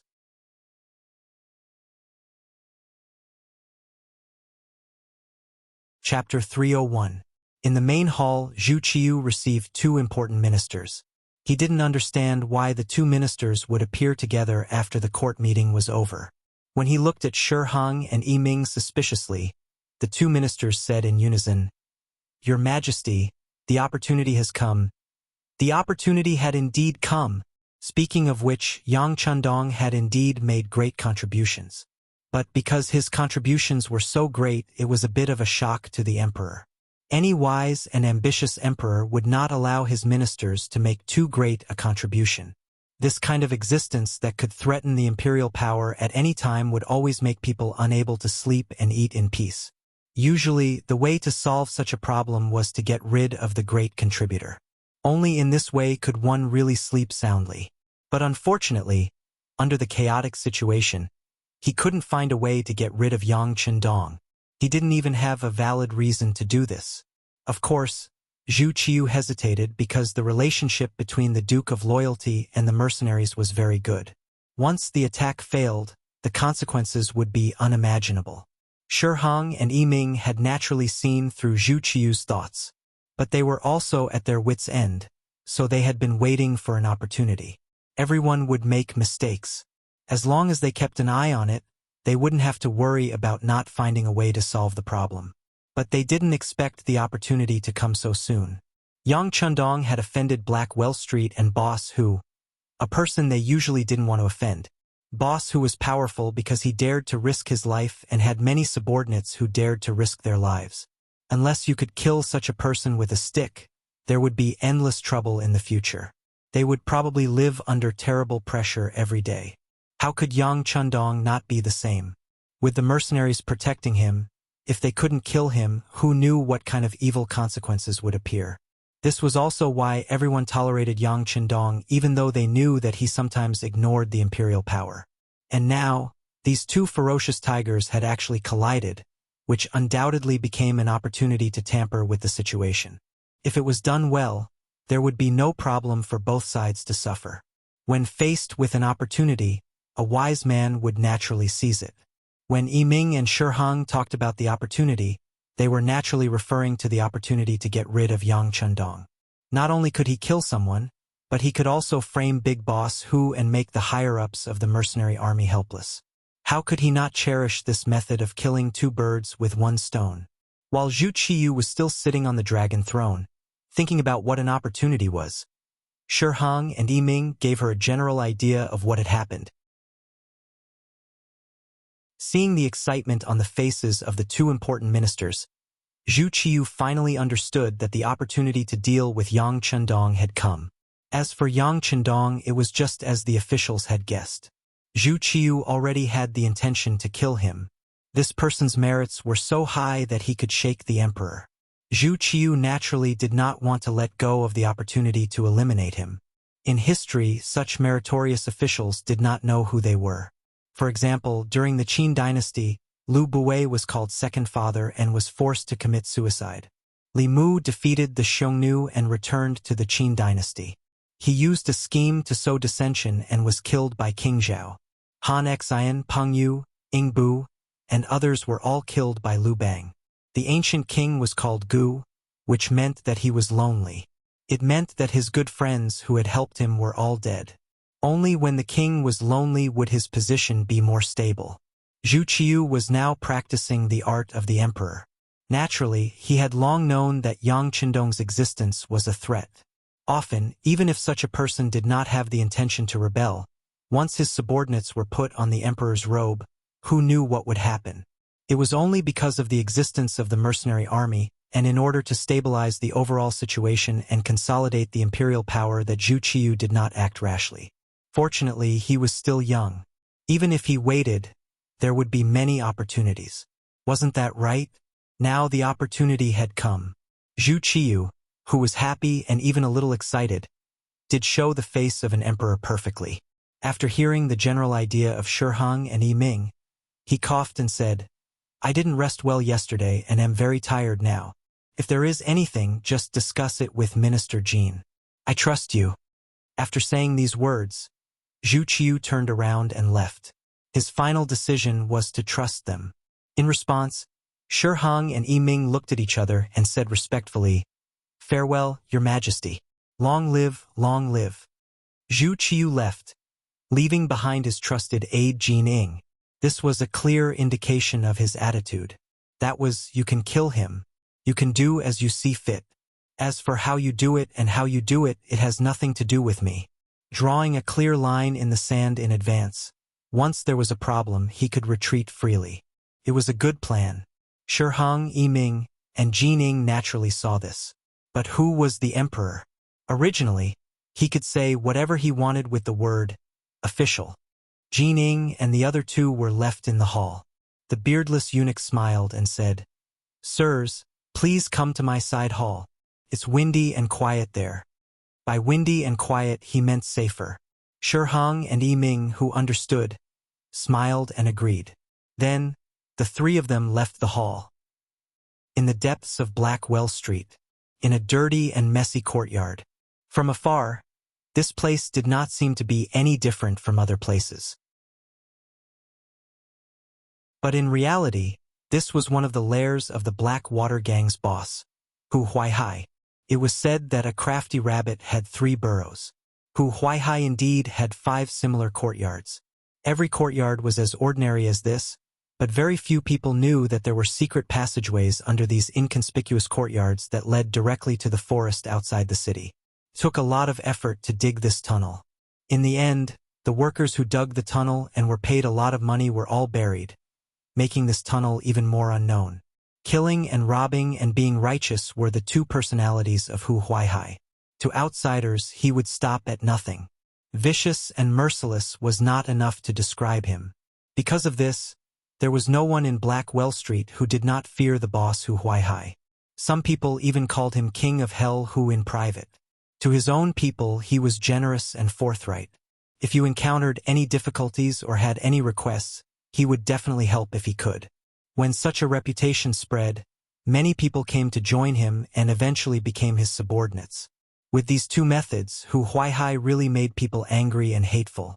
But to be able to establish a foothold in Blackwell Street, which was a paradise for gangsters and even a sanctuary for murderers, and become the biggest force, it was not only because Hu Huaihai's methods were extraordinary, but also because he had 2 very loyal brothers, the second brother Wu Yong and the third brother Qi Lu.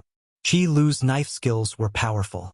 This could be seen from the fact that he was slightly better than Yang Wu. Wu Yong was even more powerful. Not only was his skill not inferior to Qi Lu, but his brain was also better.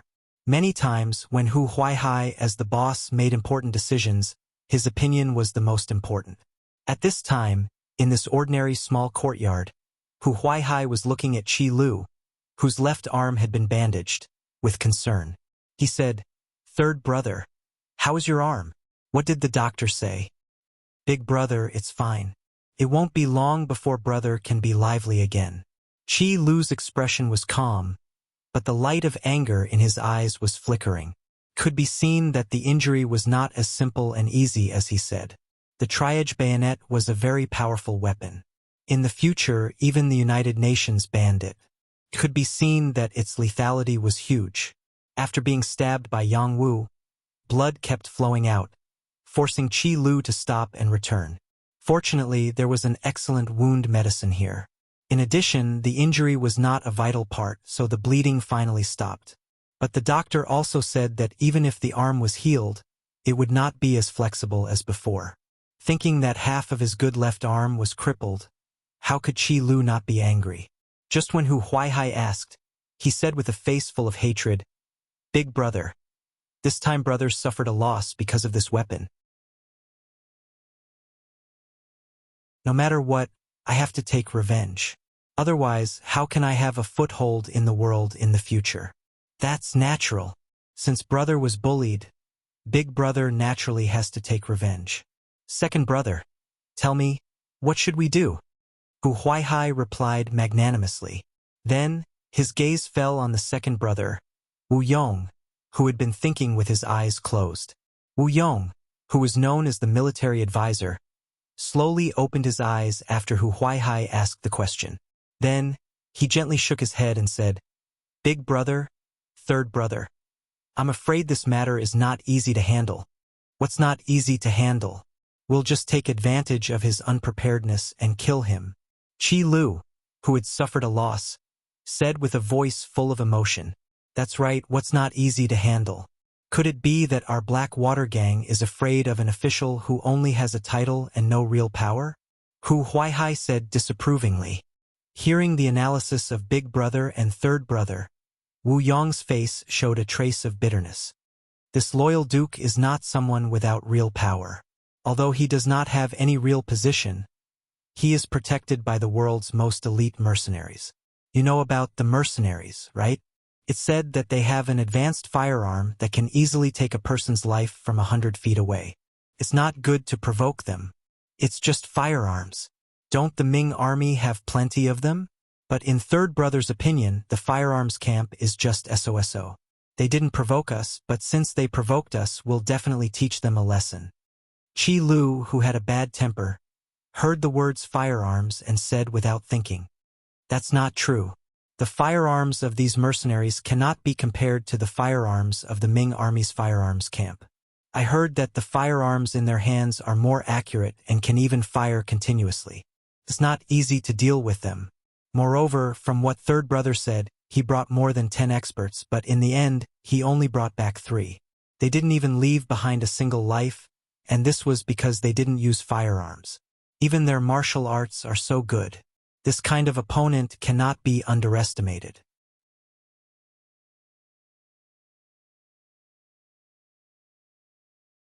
Chapter 302. Wu Yong kept explaining. However, when he said the last sentence, Hu Huaihai's eyes lit up after hearing it. "Haha, second brother said that we can't underestimate them. That means we can still deal with them, but we need to plan carefully, right? Is that so, second brother?" Hearing that there was still a way, Qi Lu couldn't help but be interested. "Yes, we need to plan wisely. How about this? Give me 2 days to investigate the other party's background." Wu Yong nodded. He had a feeling that this great Ming Empire's loyal duke, who had just reached 20 years of age, would not be easy to deal with. However, even though Old Third had suffered a loss, if they just admitted it like this, then how could the Black Water Gang be looked up to in the future? How could they have a foothold?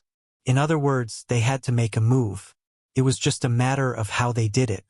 In short, when facing such an opponent, they either didn't make a move, or if they did, they would make a move. They definitely couldn't give them a chance to counterattack. Yang family manor. Yang Wu was actually carried back. This matter instantly alarmed Yang Chendong, who was teaching students at the Yang Family Academy.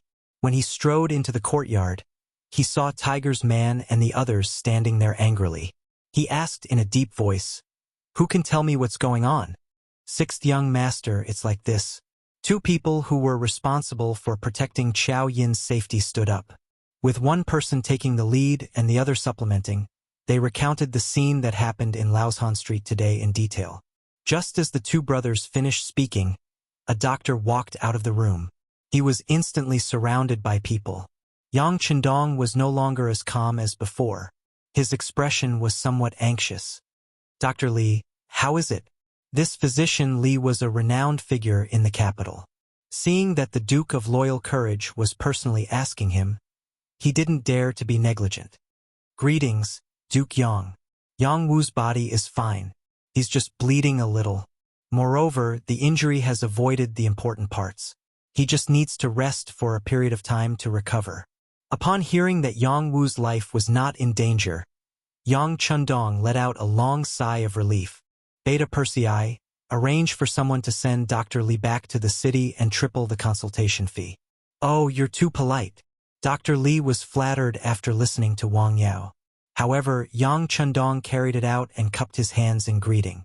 The other party politely returned the greeting and then left satisfied. After the doctor left, Beta Persei quickly rushed back. At this moment, he saw Yang Chendong listening to Yang San, the deputy director of the security bureau, giving a detailed report about Haging Street and the Black Water Gang. "Young master, that's all the information we've gathered. That place is filled with crooks and honest folk, so it's not easy to enter. Every once in a while, Boss Hu of the Black Water Gang would clean up the place. There was one time when our informant almost didn't make it out alive." Yang San lowered his head as he spoke. The situation of Haging Street was not easy to inquire about because of Hu Huaihai's caution, but more importantly, it was not the focus of the Security Bureau's investigation. It was just a group of Jianghu people and desperados. With the idea of well water not interfering with river water, they only did a simple investigation. Yang Chendong naturally knew this, but he did not say it out loud. After all, the Security Bureau had not been established for a long time and had limited manpower. The capital was so big that it was understandable that some things could not be investigated clearly. Investigate again. I want to know the details in a day. Since the 6th young master had spoken, Yang San did not dare to be negligent. He immediately agreed as if he was making a military order. Please rest assured, young master. In less than a day, there will be specific information. In this world, as long as one was willing to spend money, there was nothing that could not be done. Most of those people ran for their lives because of money. If they could be a good rich man, who would be willing to stay in such a place and waste their days? Yang San hurriedly left. Yang Chendong did not choose to wait. Instead, he went into the room and looked at Yang Wu, who was sleeping soundly. Then he called Tiger's Mane and Beta Persei. When they were in the study, he looked at the two with bright eyes and asked, "How is it? Now you know that there will always be someone stronger than you?" "Young master, we were wrong." Yang Chendong's face was stiff, and the two hurriedly bowed their heads and admitted their mistake. The reason why they were wrong was because they had disobeyed Yang Chendong's orders. According to the sixth young master's criticism, a gentleman should not stand under a dangerous wall. If they felt that things were dangerous, they should leave as soon as possible. If they had to make a move, they could have used guns instead of showing off their courage. If today's matter had been solved with guns, Yang Wu would not have been injured at all. But he insisted on competing with others in martial arts, which led to such a result. This was naturally taught by Tiger's Mane and Beta Persei. They taught him that it was difficult to find an opponent, that he should be defeated alone, and that when he met a person from the martial arts world, he should use the martial arts world's way to solve it. What was the result? He had almost lost his life. According to the two Lungfeng's words, if they had not used a sharp weapon like the 3 bayonets, it was likely that Yang Wu would have been carried back as a corpse. The so-called rules were not ironclad rules. They almost lost their brothers' lives. It was no wonder that Yang Chendong would make things difficult for them. It's good that you know your mistakes. The two of you will each lose a month's salary. Also, all your subordinates who always talk about the rules of the martial arts world will be treated the same. If there is anyone else who is not satisfied, let him come find me. This young master will shoot him. It's better than one day he will become a ghost under someone else's knife. Yang Chendong's voice was not loud, but it was like a thunderclap in Tiger's Mane and Beta Persei's ears. The two of them kept nodding their heads and admitting their mistakes. After a while, it seemed that Yang Chendong's anger had subsided a little. Beta Persei took the initiative to say, "Young master, this time we suffered a loss. We can't just let it go like this." "Yes, young master. This black water gang is not a good thing to begin with. It's better to just destroy it." Tiger's Mane also chimed in.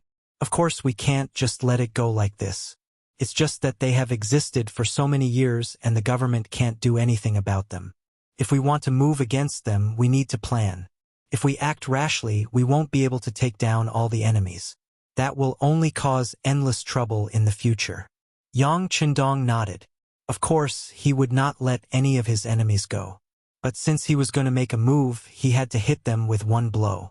He absolutely could not leave any hidden dangers for himself. On this point, Yang Chendong and Wu Yang's thoughts coincided. At the same time, both sides sent people to inquire about each other's background. Outside of the two sides, another group of people also appeared. That was Yi Ming's coachman, who was also one of his bodyguards. Yi Ming used to work in the military and had experience working at the grassroots level. That was how he got to know the Ministry of War and climbed up step by step. It was at that time that he came into contact with some of the people in the martial arts world and gave some favors to them, allowing them to work for him. This coachman was one of them. His surname was Shirtao, and he used to have some fame in the martial arts world. His skills were also not bad. However, because this person had always been low-key and considered himself a coachman, protecting Yi Ming, not many people knew him. This time, he was sent out to deal with the Black Water Gang, who seemed to be from the martial arts world. Shirtao first left the Yi residence, then went to the streets. After making many turns, he changed into a martial arts person's attire and entered Haging Street, where he met the third master of the Black Water Gang, Qi Lu. Compared to his eldest brother, who was low-key and even somewhat secretive, Qi Lu was much more flamboyant. Even on the streets of Haging Street he was often seen. Through this person, Shi Tao told him the purpose of his visit and hinted that he had a way to deal with the Duke of Loyalty. Regarding this unfamiliar person, if it was any other time, Qi Lu naturally wouldn't have introduced him. But yesterday, just as he was discussing with his eldest brother and second brother about how to deal with this person, someone delivered himself to their door. Whether it was an enemy or a friend, he still needed to meet him. Thus, he brought Shi Tao to Hu Huaihai's other resting place. Coincidentally, his second brother, Wu Yong, was also there, so the four of them met. According to Shi Tao, he was someone who couldn't stand the Duke of Loyalty's actions. After hearing about what happened in Laozhan Street yesterday, his master decided to lend him a helping hand. He promised to think of a way to transfer away the Duke of Loyalty's elites, giving the Blackwater gang a chance to deal a fatal blow. He clearly stated the purpose of his visit, but when it came to who his master was, he closed his mouth and didn't say anything. It seemed that he wouldn't say a word more. Regarding this, the skeptical Hu Huaihai didn't agree to anything on the spot. Instead, he had someone arrange for Shi Tao to rest first, saying that he and the others would discuss it and give an answer. After Shi Tao left and there was no one else around, Hu Huaihai asked Wu Yong about this matter. Second brother, what do you think of this person? Big brother, whether he is an enemy or a friend, whether he is a friend or not. If he is a spy sent by the Duke of Loyalty, as long as we do it well and guide him well, we can also use him. On the other hand, if he is someone who came to help us, then he can be a big help. Wu Yong's analysis was thorough. Looking at his meaning, no matter who Shi Tao was, since he came, he had to be used by him. That's right. Hu Huaihai nodded in agreement. Then, he thought of something and asked, "That's right, second brother. How is your investigation of the Duke of Loyalty?" When it came to this question, Wu Yong's expression became a lot more serious. He first looked at his third brother, Qi Lu, then looked at Hu Huaihai and said, "Big brother, this time the idea is really difficult to deal with." In the following time, Wu Yong reported the situation that he had investigated in the evening and the morning. For example, Yang Chendong was quite talented and had a mind for business. He also came from a famous family, and was not careless even when fighting a war. Something about establishing the Yang Bao, creating the immortal abode Sky Beyond Heaven, and the Yang Family Bank, and so on. Also, a while ago, Lu San was hired by someone to deal with him, and in the end he was defeated and died.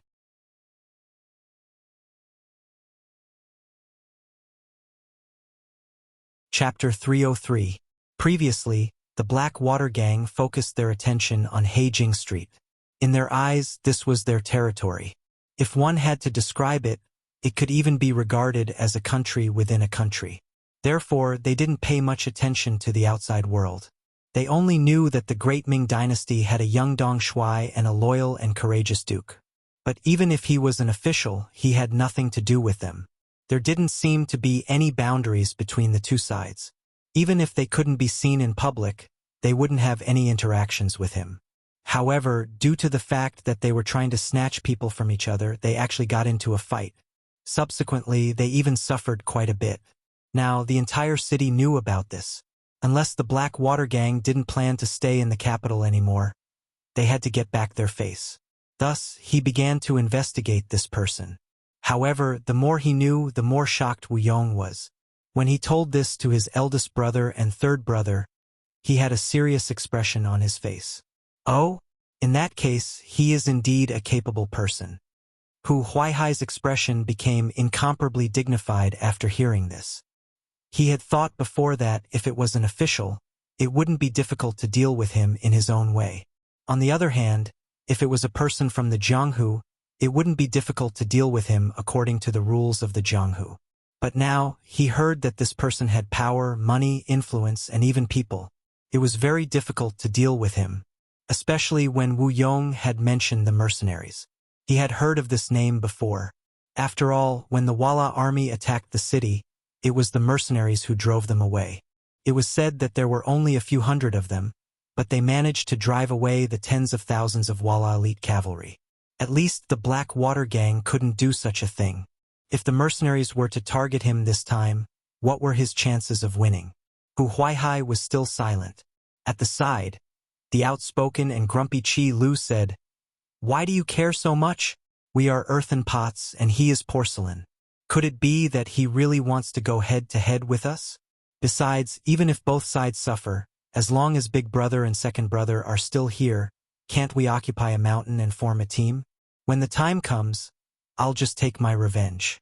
At that time, I'll annoy him to death." Although Qi Lu's words were reckless, both Hu Huaihai and Wu Yong agreed. With the complicated terrain of Blackwell Street, even if he couldn't beat them, he could still escape, right? As long as there was life, there was no need to worry about firewood. They understood this principle. That loyal and daring Duke was a smart person, so of course he would also understand. He first thought of the worst-case scenario and realized that it wasn't a big deal. He would just have to start all over again. Then, the three brothers began to discuss how to deal with Yang Chendong. According to past practice, assassination was the most suitable method. This was also pointed out by Wu Yong. This Duke of Loyalty must die.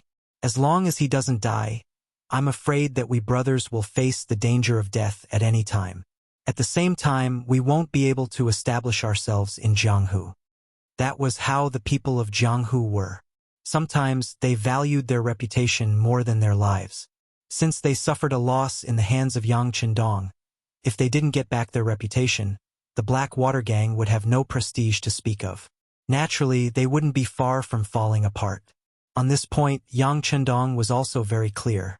As far as this matter was concerned, even if he didn't pursue it now, the other party wouldn't let it go. Not to mention, Yang Wu was still lying in a hospital bed. Although it was said that he could recover after a period of rest, his brother was injured. If he didn't do anything, he would also disappoint his brother.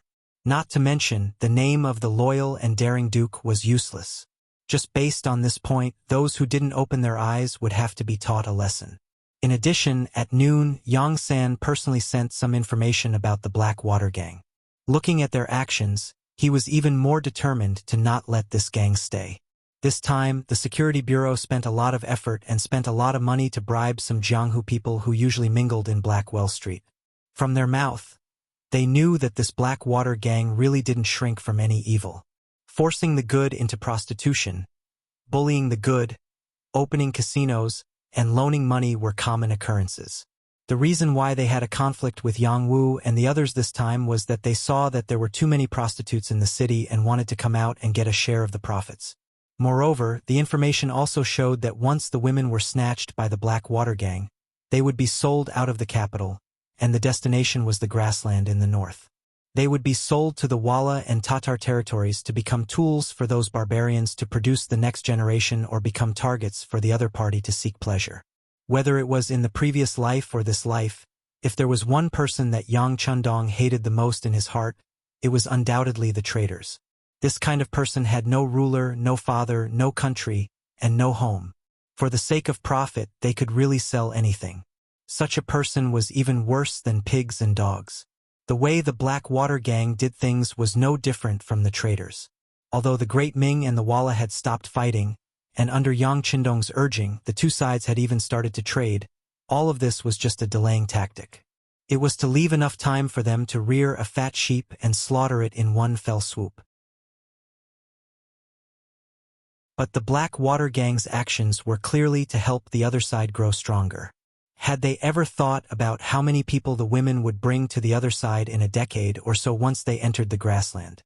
And how many Han people would die under the iron hooves of these foreign men? When he thought of this, Yang Chendong was so angry that he couldn't vent his anger. In his heart, he had already made up his mind to deal with them. How about this? Go and arrange something. Remember, it has to be a big deal. Yang Chendong whispered a few orders into Yang San's ear. Hearing this, the deputy chief of the Security Bureau, who was actually the manager, nodded repeatedly. The immortal abode of the capital. Ever since it was built and opened for business, it had been very prosperous. Apart from the disturbance caused by the Japanese envoy a while ago, which caused a certain loss in business, it had always been difficult to find a table. Now that the Japanese army had suddenly landed in the Tianjin garrison and attacked the Great Ming's army, the Duke of Loyalty was able to extricate himself from this matter, and the business here continued to flourish. Because of the prosperity, and because the customers were all high-ranking officials and nobles, the security here had always been excellent. No matter how angry they were, few people dared to cause trouble here. As time passed, the security here was no longer as strict as before. Not only that, but even the soldiers of the 5 cities' warden's office were becoming fewer and fewer in number. But sometimes, the more confident you were, the easier it was for something to happen. That evening, for example, the immortal abode was originally bustling with noise and excitement, with singing and dancing, and the sounds of toasting and exchanging cups filling the air. But all of a sudden, a commotion broke out outside. Soon after, a few pieces of rock flew up from the ground and smashed into the transparent glass, causing a series of shattering sounds. The sudden chaos caused the diners in the immortal abode to panic. 2 of them were even unlucky enough to be injured by glass shards. The dancers in the stands screamed in unison, making it seem like the end of the world had arrived. Fortunately, the chaos ended as quickly as it started. By the time the immortal abode's guards ran out, the troublemakers had already fled west. They chased them all the way until they saw them enter Blackwell Street. Only then did they stop and return. With so many witnesses present, the immortal abode immediately pointed the finger of blame at the Blackwater gang. Thinking back to the conflict yesterday, anyone who wasn't an idiot could see the cause and effect. The 5 cities' warden's office arrived, as did the Supreme Court. When they heard the clamor of the diners, they knew that things weren't going well. These Blackwater gang members were a bit too bold. They actually dared to provoke the Duke of Loyalty in such a public manner. They really didn't know how to write the word death. News of anything that happened to Yang Chendong always spread quickly. Shi Hong, who was in the barracks, and the Minister of War Yi Ming, who was in his residence, both received the news. However, the 2 of them had the same reaction. This was a trap from the start. First of all, they had already sent people to contact the Blackwater gang and were waiting for them to join forces. Then again, if they wanted to deal with Yang Chendong, they wouldn't have resorted to such a painless method. What did smashing a few pieces of glass count for? Although it was expensive for the wealthy Duke of Loyalty, it wasn't even a drop in the ocean. If they did this, not only would they not be able to do anything to the Duke of Loyalty, but it would also arouse the anger of others. Even if everyone had a common enemy, it was really the behavior of a stupid pig. Since the Blackwater gang could occupy Haging Street for so long, they wouldn't only have such an IQ. If they didn't do it, there seemed to be only one answer. It was that some people directed and acted out a play. It was just that both of them could see it, and even some smart people could see it. But things had already happened, especially when there were rumors in the marketplace, saying that the Blackwater gang was afraid of the Duke of Loyalty. But they couldn't take it lying down, so they used the method of warning. As soon as such news came out, the public was outraged and condemned the Blackwater gang. At the same time, it was tantamount to giving Yang Chendong an excuse to make things bigger. Sure enough, just when Shi Hong and Yi Ming were still worried about whether Yang Chendong would take advantage of this matter, the Supreme Court, the Ministry of Justice, and the 5 cities' warden's office received Yang Chendong's visit. The general idea was that they had to give an explanation for this matter. Even the Ministry of Revenue received Yang Chendong's visit. The general idea was that if the government couldn't guarantee the lawful rights and interests of merchants, was there any need to pay the business tax? This was the Duke of Loyalty, the leader of the merchants of the capital. Although there was no rule that said that all merchants would listen to him, if he raised the issue of whether the business tax should be paid or not, then he would definitely have many supporters. After receiving Yang Chendong's visit, the Yamans didn't dare to be careless and reported the matter to the imperial palace. The chief eunuch, Jining, didn't know whether to laugh or cry when he saw these memorials, but he inwardly praised Yang Chendong's method of diverting disaster. He knew that he had no choice but to take care of the Blackwater gang. It was at this moment that Shi Hong and Yi Ming entered the palace and found Jining.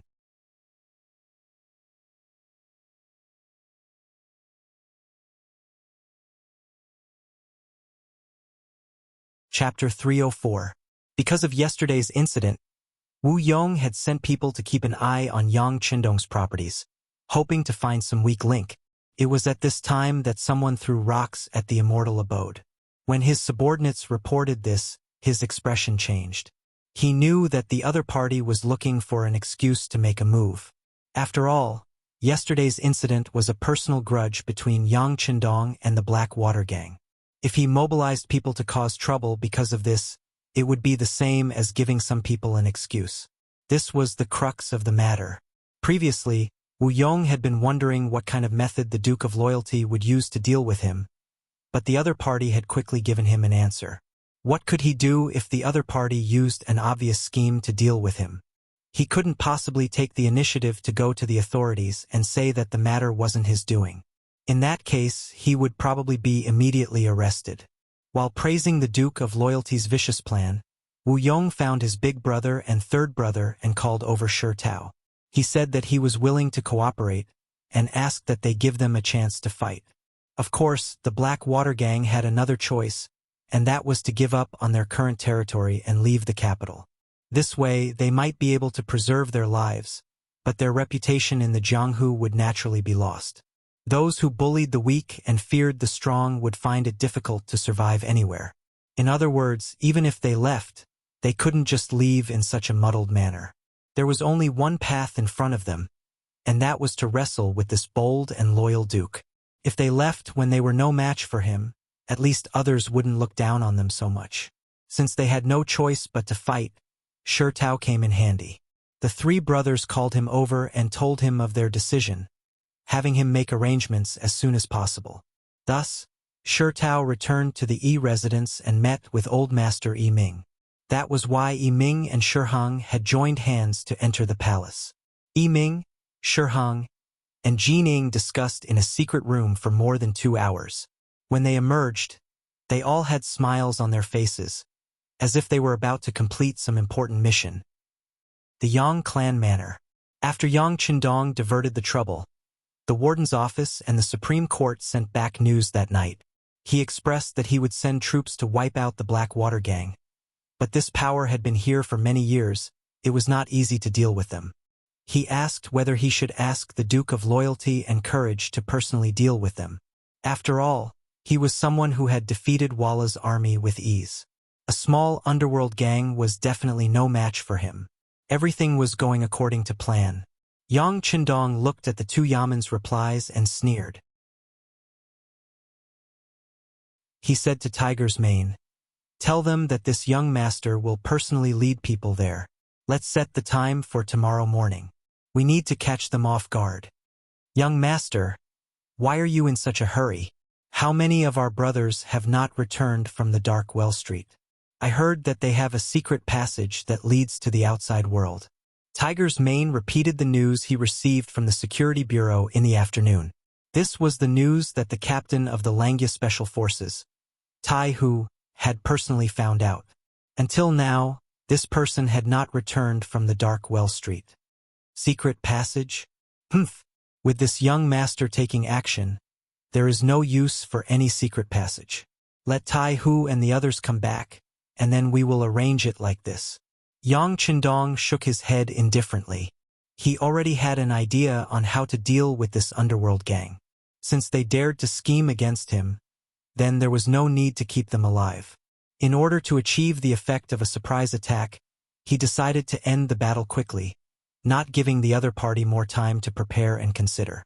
Since the young master was so confident, Tiger's Mane naturally did not try to persuade him. He agreed and left to pass on the message. The soldiers of the warden's office in the 5 cities, the bailiffs and constables of the Supreme Court, who were off duty at home, received the urgent order to recall them. For a moment, there were hurried footsteps on the streets of the capital. At the same time, the news also reached the Dark Well Street. At the Black Water Gang's boss, Hu Huaihai's place, Shi Tao informed the 3 leaders of the order from above, and then quietly left. Obviously, he also knew that they were going to discuss the details of the operation, and his presence was inconvenient.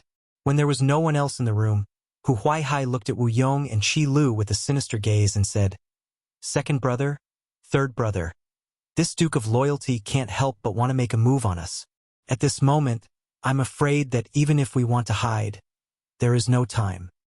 Yes, the arrow on the bow has to be shot, but it is a pity that we are not fully prepared.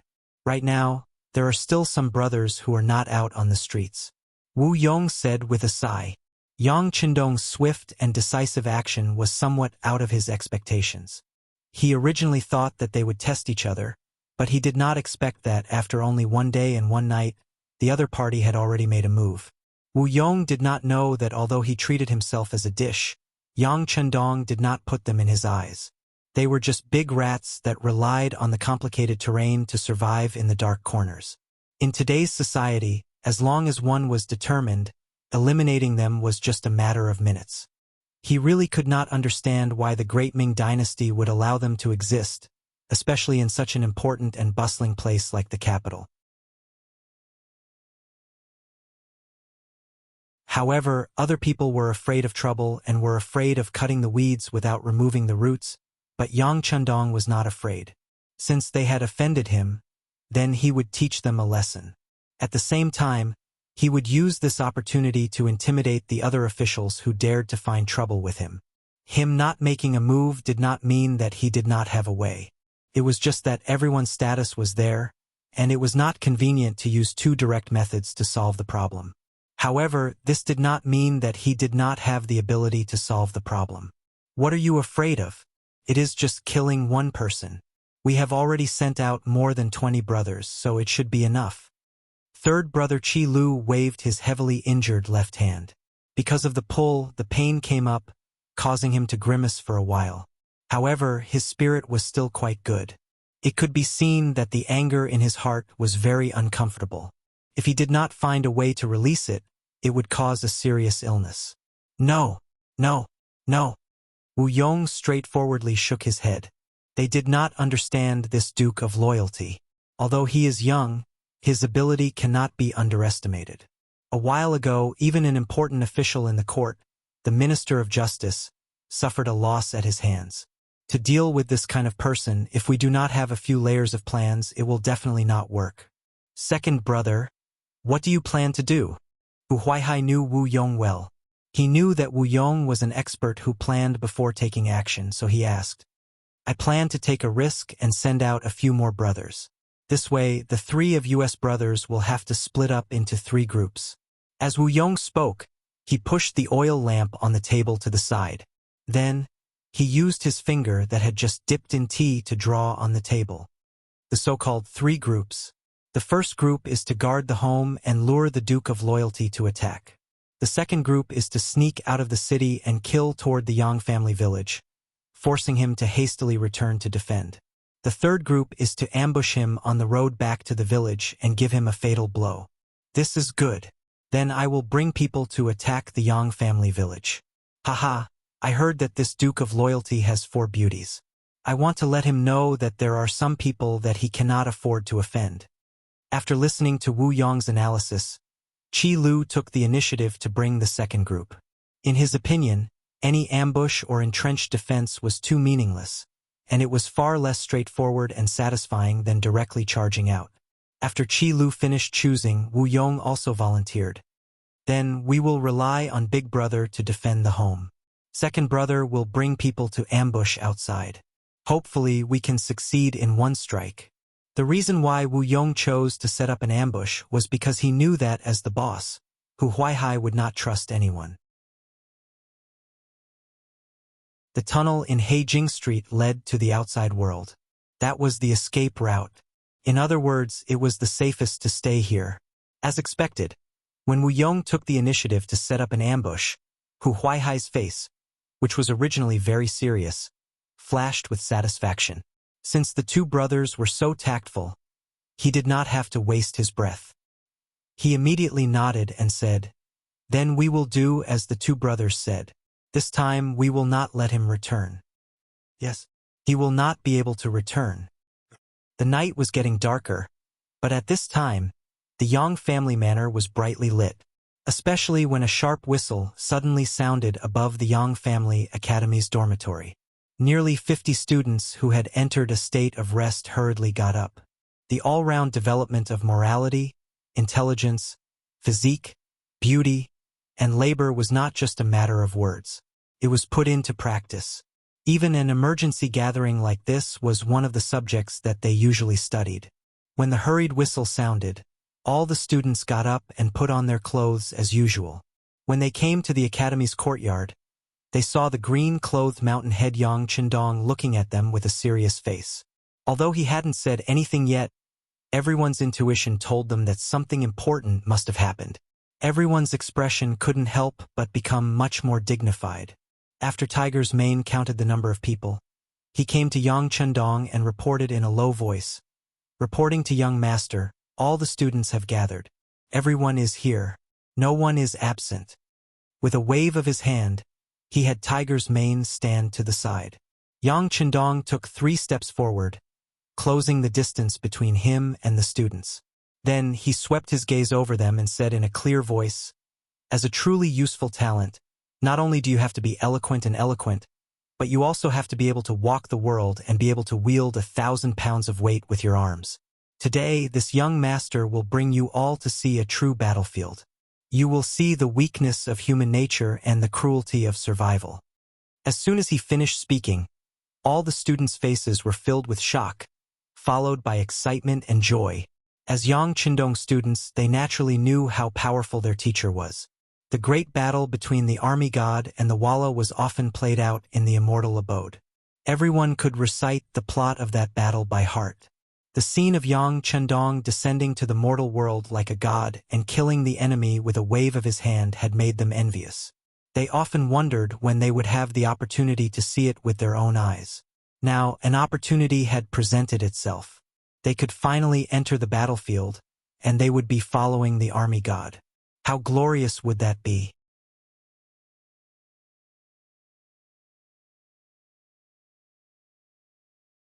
Chapter 305. After understanding all of this, the nearly 50 students immediately shouted in a loud voice, "We will obey the mountain head's orders. Okay, we'll leave in 15 minutes. You can all go and prepare." After waving his hand to dismiss the team, Yang Chendong called Junko, Tai Qingyi, and Jiang Ping.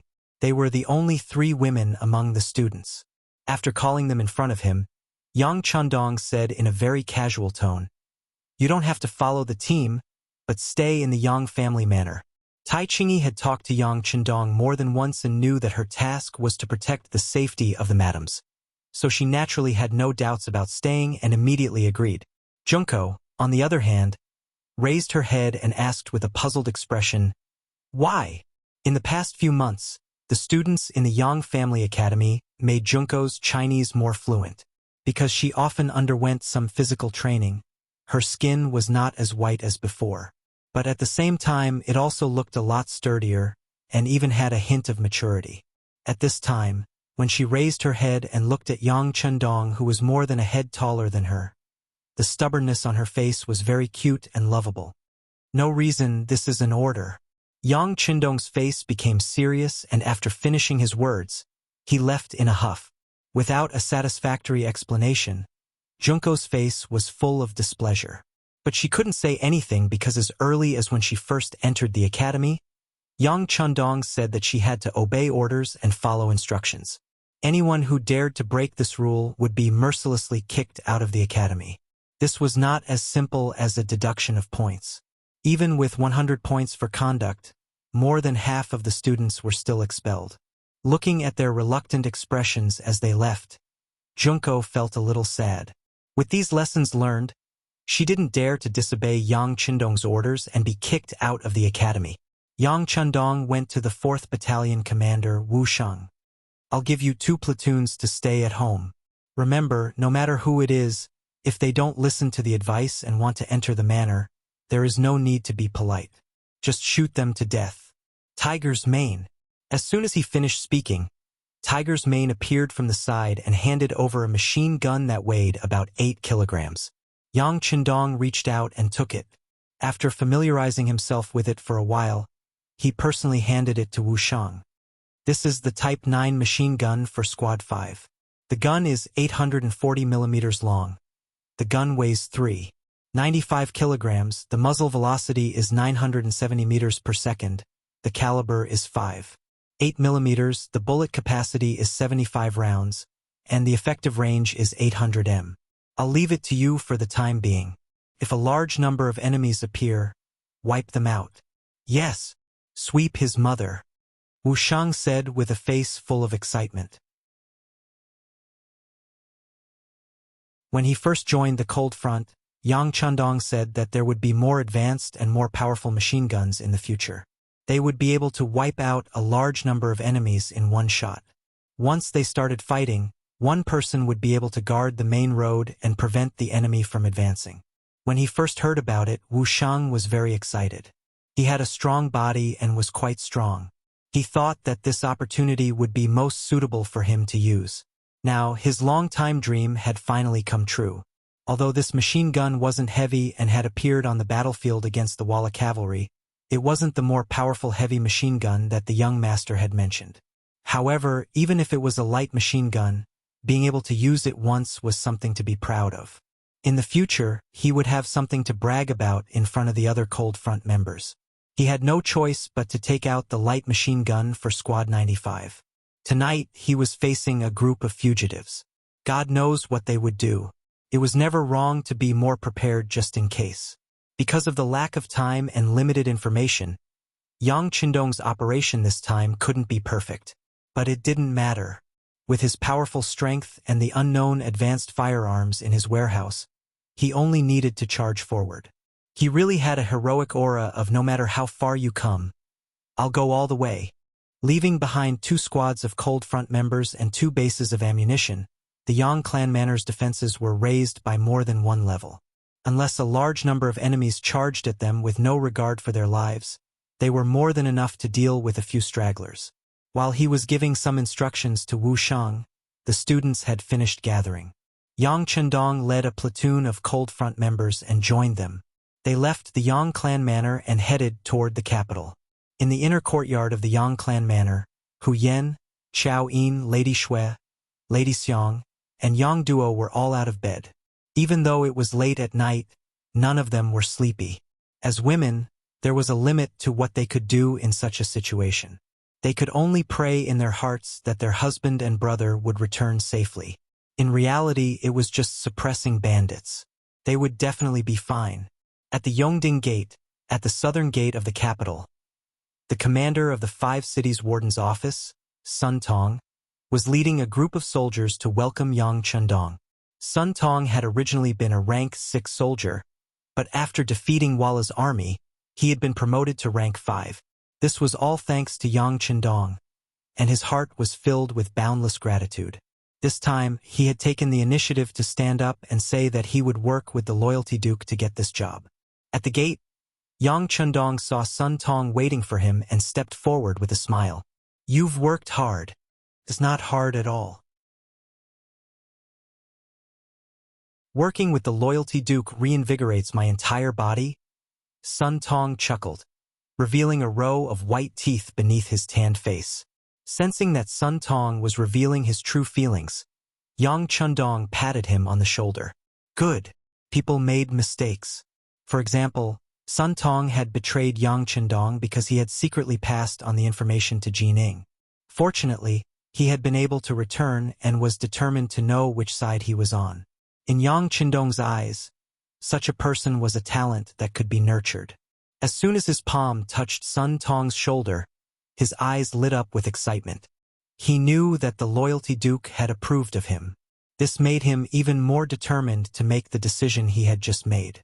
It had been said before that those who could become the commander of the 5 cities warden's office were all shrewd people.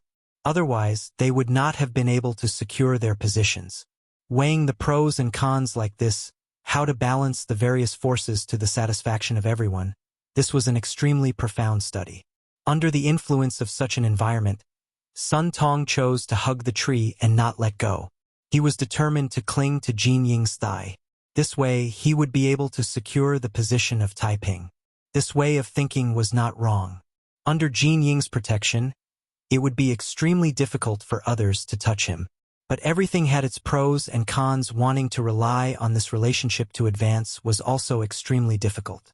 This was because there were too many people relying on Jining, and most of them held important positions.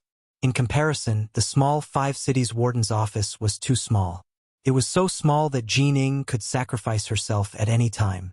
It was also destined that there would not be too many resources placed on him. Because of this, when they had defeated the Walla and given out rewards, many important officials close to Jining had obtained many benefits and promotions for various reasons. But Sun Tong, who had made great contributions, had only been promoted by half a rank. He had risen from grade 6 to grade 5, and his position had not changed at all. It was impossible to say that this matter had not affected Sun Tong. Why was it that those officials who only knew how to sit in their manners were able to obtain such great benefits, while he, a person who was in the middle of the situation, risked his life and only obtained such small benefits? Unable to understand, he began to have other thoughts. Gradually, Sun Tong's mentality changed. He was no longer so eager to work for Jining. He began to consider where he would go in the future. It was at this time that orders came from above. They said that they would transfer people temporarily under the command of the Duke of Loyalty. They said that they were going to destroy some Jianghu gang. It was as if someone had handed over a lamp in the dark night. It instantly illuminated Sun Tong's path and allowed him to see new hope. After a mental struggle, he finally made up his mind. He would give up on Jining and rely on the Duke of Loyalty. Perhaps at the moment this was not a wise path. But unless he wanted to muddle along for the rest of his life, if he wanted to stand out, it would be difficult to find any other choice. With such thoughts, when Sun Tong appeared in front of Yang Chendong again, his attitude had changed completely. His sincere respect could be felt by anyone. The two armies converged together. They held torches like a fire dragon and quickly passed through the streets and alleys. They arrived at Heijing Street near dawn. Many bailiffs and constables from the Supreme Court had already surrounded the place. From a distance, there was a guard post every 3 meters and a sentry every 5 steps. It was as if they had surrounded the place like an iron bucket. The person from the Supreme Court in charge of this operation was a deputy of the Supreme Court named Wang Bo. He was a secondary class, level 6 official. Seeing Yang Chendong arrive, he quickly bowed and said respectfully, "Wang Bo greets the Duke of Loyalty. How is the situation?" Yang Chendong did not give Wang Bo a second glance. Instead, he cast his gaze to the front. Looking at the quiet street, he could not help but let out a cold laugh. Heijing Street was one of the most difficult and complicated factions to control. Who knew how many criminals with lives on their hands were hidden here? There were also many Jianghu characters who were used to living here temporarily. How could such a place be so lightly guarded? Even if it was before dawn, with an army surrounding it, it couldn't be that there wasn't even the slightest bit of movement. And now, everything was so quiet, even more so than usual. This could only mean that the other party had long since known about this and was already on guard. Replying to the Duke of Loyalty, "I have already sent people to surround this place, but..." Wang Bo seemed to want to say something but stopped.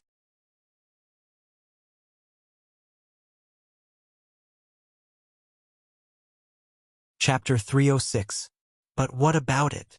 Yang Chendong originally thought that the other party would be dignified and might even ask for credit because of this. It was not impossible. Facing Yang Chendong's curiosity, Wang Bo seemed to hesitate for a moment, then said as if he had made up his mind, "But according to this official's experience, these bandits should have been alerted a long time ago, or else they wouldn't have been so quiet. I'm afraid that someone else has already passed on the message." Oh? He thought that this was just an official sent by the Supreme Court, and that he was only cooperating with him on the surface to clear his relationship with him. He didn't think that he would have such knowledge. Most importantly, what he said was the truth. While Yang Chendong was puzzled, Sun Tong walked up and whispered in his ear, "This official knows this Wang Bo. He is quite capable, but because of his poor family background, he didn't have the money to send gifts to the higher-ups, so he has been ostracized and hasn't been promoted." After saying this, Sun Tong took the initiative to retreat to the side. He believed that he had explained the situation quite thoroughly. As expected, Yang Chendong nodded as if he understood everything. However, he definitely wouldn't be reassured by just a few words from others. Therefore, he continued to question Wang Bo. "Lord Wang, Now that things have come to this, what do you think we should do next? If this official is so bold, I would like to ask the Duke of Loyalty to take back the order. We will leave for now and wait for the right time to strike. Wang Bo hesitated, thinking about the huge distance between them and how to phrase his next words. But when he thought about it, with his ability, if he thought of something and made a hint, he would be overestimating himself. Now wasn't the time to play any tricks, so he might as well say it directly. This way, after expressing his loyalty, he would have no regrets about how things would develop. Wang Bo actually advised Yang Qindong to take back the order to attack. Sun Tong was startled at first, then he bluntly reprimanded, "How dare you say such things in front of the Duke of Loyalty? What are your intentions?" Even though Sun Tong was a military officer, he was still a secondary class rank 5. He had the right to reprimand Wang Bo, who was a secondary class rank 6. Most importantly, he had already gained the initial approval of Yang Qindong, so it was even more reasonable for him to say such words at this moment. I was too rash. After being pointed out by Sun Tong, Wang Bo hurriedly admitted his mistake. Yang Qindong, who was standing at the side, naturally chuckled. How could he not see that the two of them were clearly putting on a show here? Since Sun Pong had spoken up for Wang Bo before, it was clear that they knew each other and even had some friendship. At this moment, he was only saying these words to offend the other party. Wang Bo naturally knew this, so he stopped at a certain point. He quickly stopped talking and expressed that he knew he was wrong. Everyone had their own schemes, and it was understandable to use them appropriately. Yang Qindong didn't want to comment on this. Since he knew the truth, he casually waved his hand and said, "Forget it." Official Wang also had good intentions. Hearing these words, Sun Tong and Wang Bo both let out sighs of relief. It was good that they weren't blamed. Moreover, hearing the meaning of these words, the Duke of Loyalty understood everything. Since it was like this, then the operation tonight could be cancelled. Thinking about it, it made sense. Originally, they were playing a sneak attack. Since the other party already knew of their movements and had made preparations in advance, there was already no meaning in talking about a sneak attack. Just as Sun Tong and Wang Bo were thinking about canceling tonight's operation and returning without any results, Yang Qindong said with an extremely calm tone, "The other party is a bandit, we are officials. Since it is like this, how can officials be afraid of bandits? Since we have come, who cares if they have made preparations or not?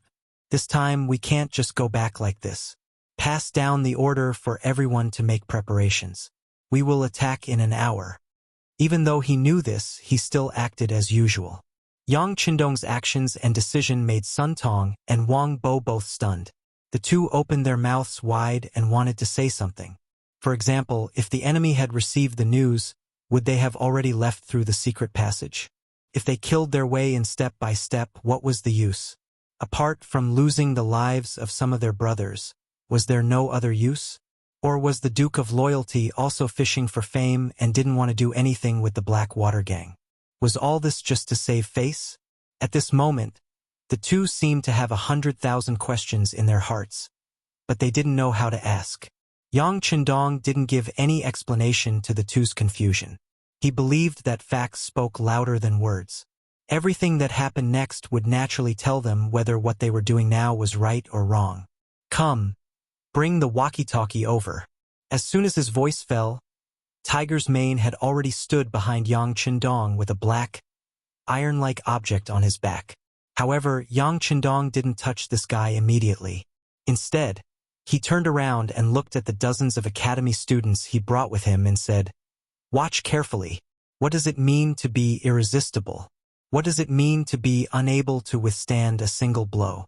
You also need to know that sometimes using the right method will have an effect. You need to know that in the face of absolute strength, any conspiracy or trick is fragile and useless." After hearing the mountain head's words, the dozens of students all opened their eyes wide and nodded. Then they looked forward with bright eyes. At this moment, their spiritual energy was highly concentrated, as if they were afraid that they would miss something important if they weren't careful. However, after reprimanding these words, Yang Chandong had already reached out and held the walkie-talkie in his hand. Then, he said in a very firm and confident voice, Tengshan, this is number 1. Are you ready? Reporting to number 1, Tengshan is ready and can attack at any time. Please give your orders. At this moment, another voice suddenly came out from the metal object. This shocked Sun Tong and Wang Bo so much that they almost jumped up. It was enough to show that they were really frightened. Okay, number 1, launch the attack. The time limit is 15 minutes. Don't stop. Begin. Tengshan Roger. The conversation ended for the time being, and there was no more sound coming from the metal object. Just as Sun Tong and Wang Bo were wondering how this thing could make a sound, a shocking scene suddenly appeared in front of them. Flames soared into the sky, and thunder roared. Torrential flames suddenly appeared in front of their eyes. The rumbling sound was like thunder from the 9th heaven falling in front of them, causing the earth to tremble. The hot air that rushed toward them seemed to be able to roast them, causing them to involuntarily step back to avoid the heat. Boom, boom, boom. Boom, boom, boom. The sound of cannon fire could be heard incessantly, and one after another, flames soared into the sky. It was like the end of the world, and it was more like the heavens were angry and spitting out huge fireballs one after another. In an instant, Blackwell Street was completely submerged in flames. Sun Tong was dumbfounded, Wang Bo was dumbfounded, and the group of academy students were dumbfounded. Even Tiger Man, Lung Feng, and the others who were mentally prepared were also dumbfounded. They thought that since the young master had a card up his sleeve, he would definitely have a way to solve the problem in front of them. However, they did not expect that he would use such a direct method to bombard with the cannons. Moreover, this kind of bombardment was not the ordinary kind. After each shot, they would rest for a while. It was just like what they used to deal with the Walla cavalry. This was a bombardment of cannons. Under the continuous attacks, the entire street would probably be completely destroyed. Not even a single blade of grass would be left. Not even a single person would be left alive. In the loud sound of cannon fire, Blackwell Street in front of them became a sea of fire. At a close distance, they could even hear the miserable cries coming from inside. The people in Blackwell Street had indeed received the news in advance, and Hu Huaihai had made some preparations for this. For example, they would first divide their forces into 3 groups and prepare countermeasures. Then, they would mobilize all the Jianghu people and fugitives on the streets, telling them that the imperial court would kill them. And in order to protect themselves and preserve their last piece of pure land, what they had to do was to fight against reason and beat the invaders out. This was to tell others that this was their territory and that no one was allowed to invade, much less have any ideas about it. Otherwise, only death awaited them. Those who could become the boss usually had a certain ability to stir up people's hearts. Hu Huaihai was like this. When he waved his arm and promised many benefits, he received a response from the crowd as expected. Next, the entire Blackwell Street could be said to be fully prepared for a face-to-face battle with the Ming army that rushed in. There were long spears, short knives, iron rods, silver whips, and some long bows and short crossbows. There were countless traps everywhere. They were just waiting for the Ming army to appear and kill them. However, they did not expect that Yang Qindong had no intention of fighting with them at close range. He directly switched to long-range artillery and ignored the various preparations of the opponent. He used hot weapons against cold weapons to overwhelm them. Could also be said that he was bullying them. There were ways to deal with people and there were ways to deal with animals. This was Yang Qindong's style of doing things. Just like when he faced the Walla army, he might have been able to severely injure them. However, in order to achieve his own goals, he did not do that. Instead, he focused on shocking them in order to leave a strong enemy in the north for the Great Ming Dynasty. He did not want to give up all the good bows and arrows. The facts also proved that Yang Qindong's method was correct. The existence of the Walla's main force did indeed put a lot of pressure on Zhu Qiyu, so he did not dare to wholeheartedly rectify the internal situation. Naturally, he could not raise his sword to attack Zhu Qiyu. For a time, the business with the Walla also limited his thoughts of fully developing the military. He could make a lot of money and so on. You're tuning in to the Journey of the Soul YouTube channel. Don't forget to subscribe and join us on this journey to catch the most captivating stories.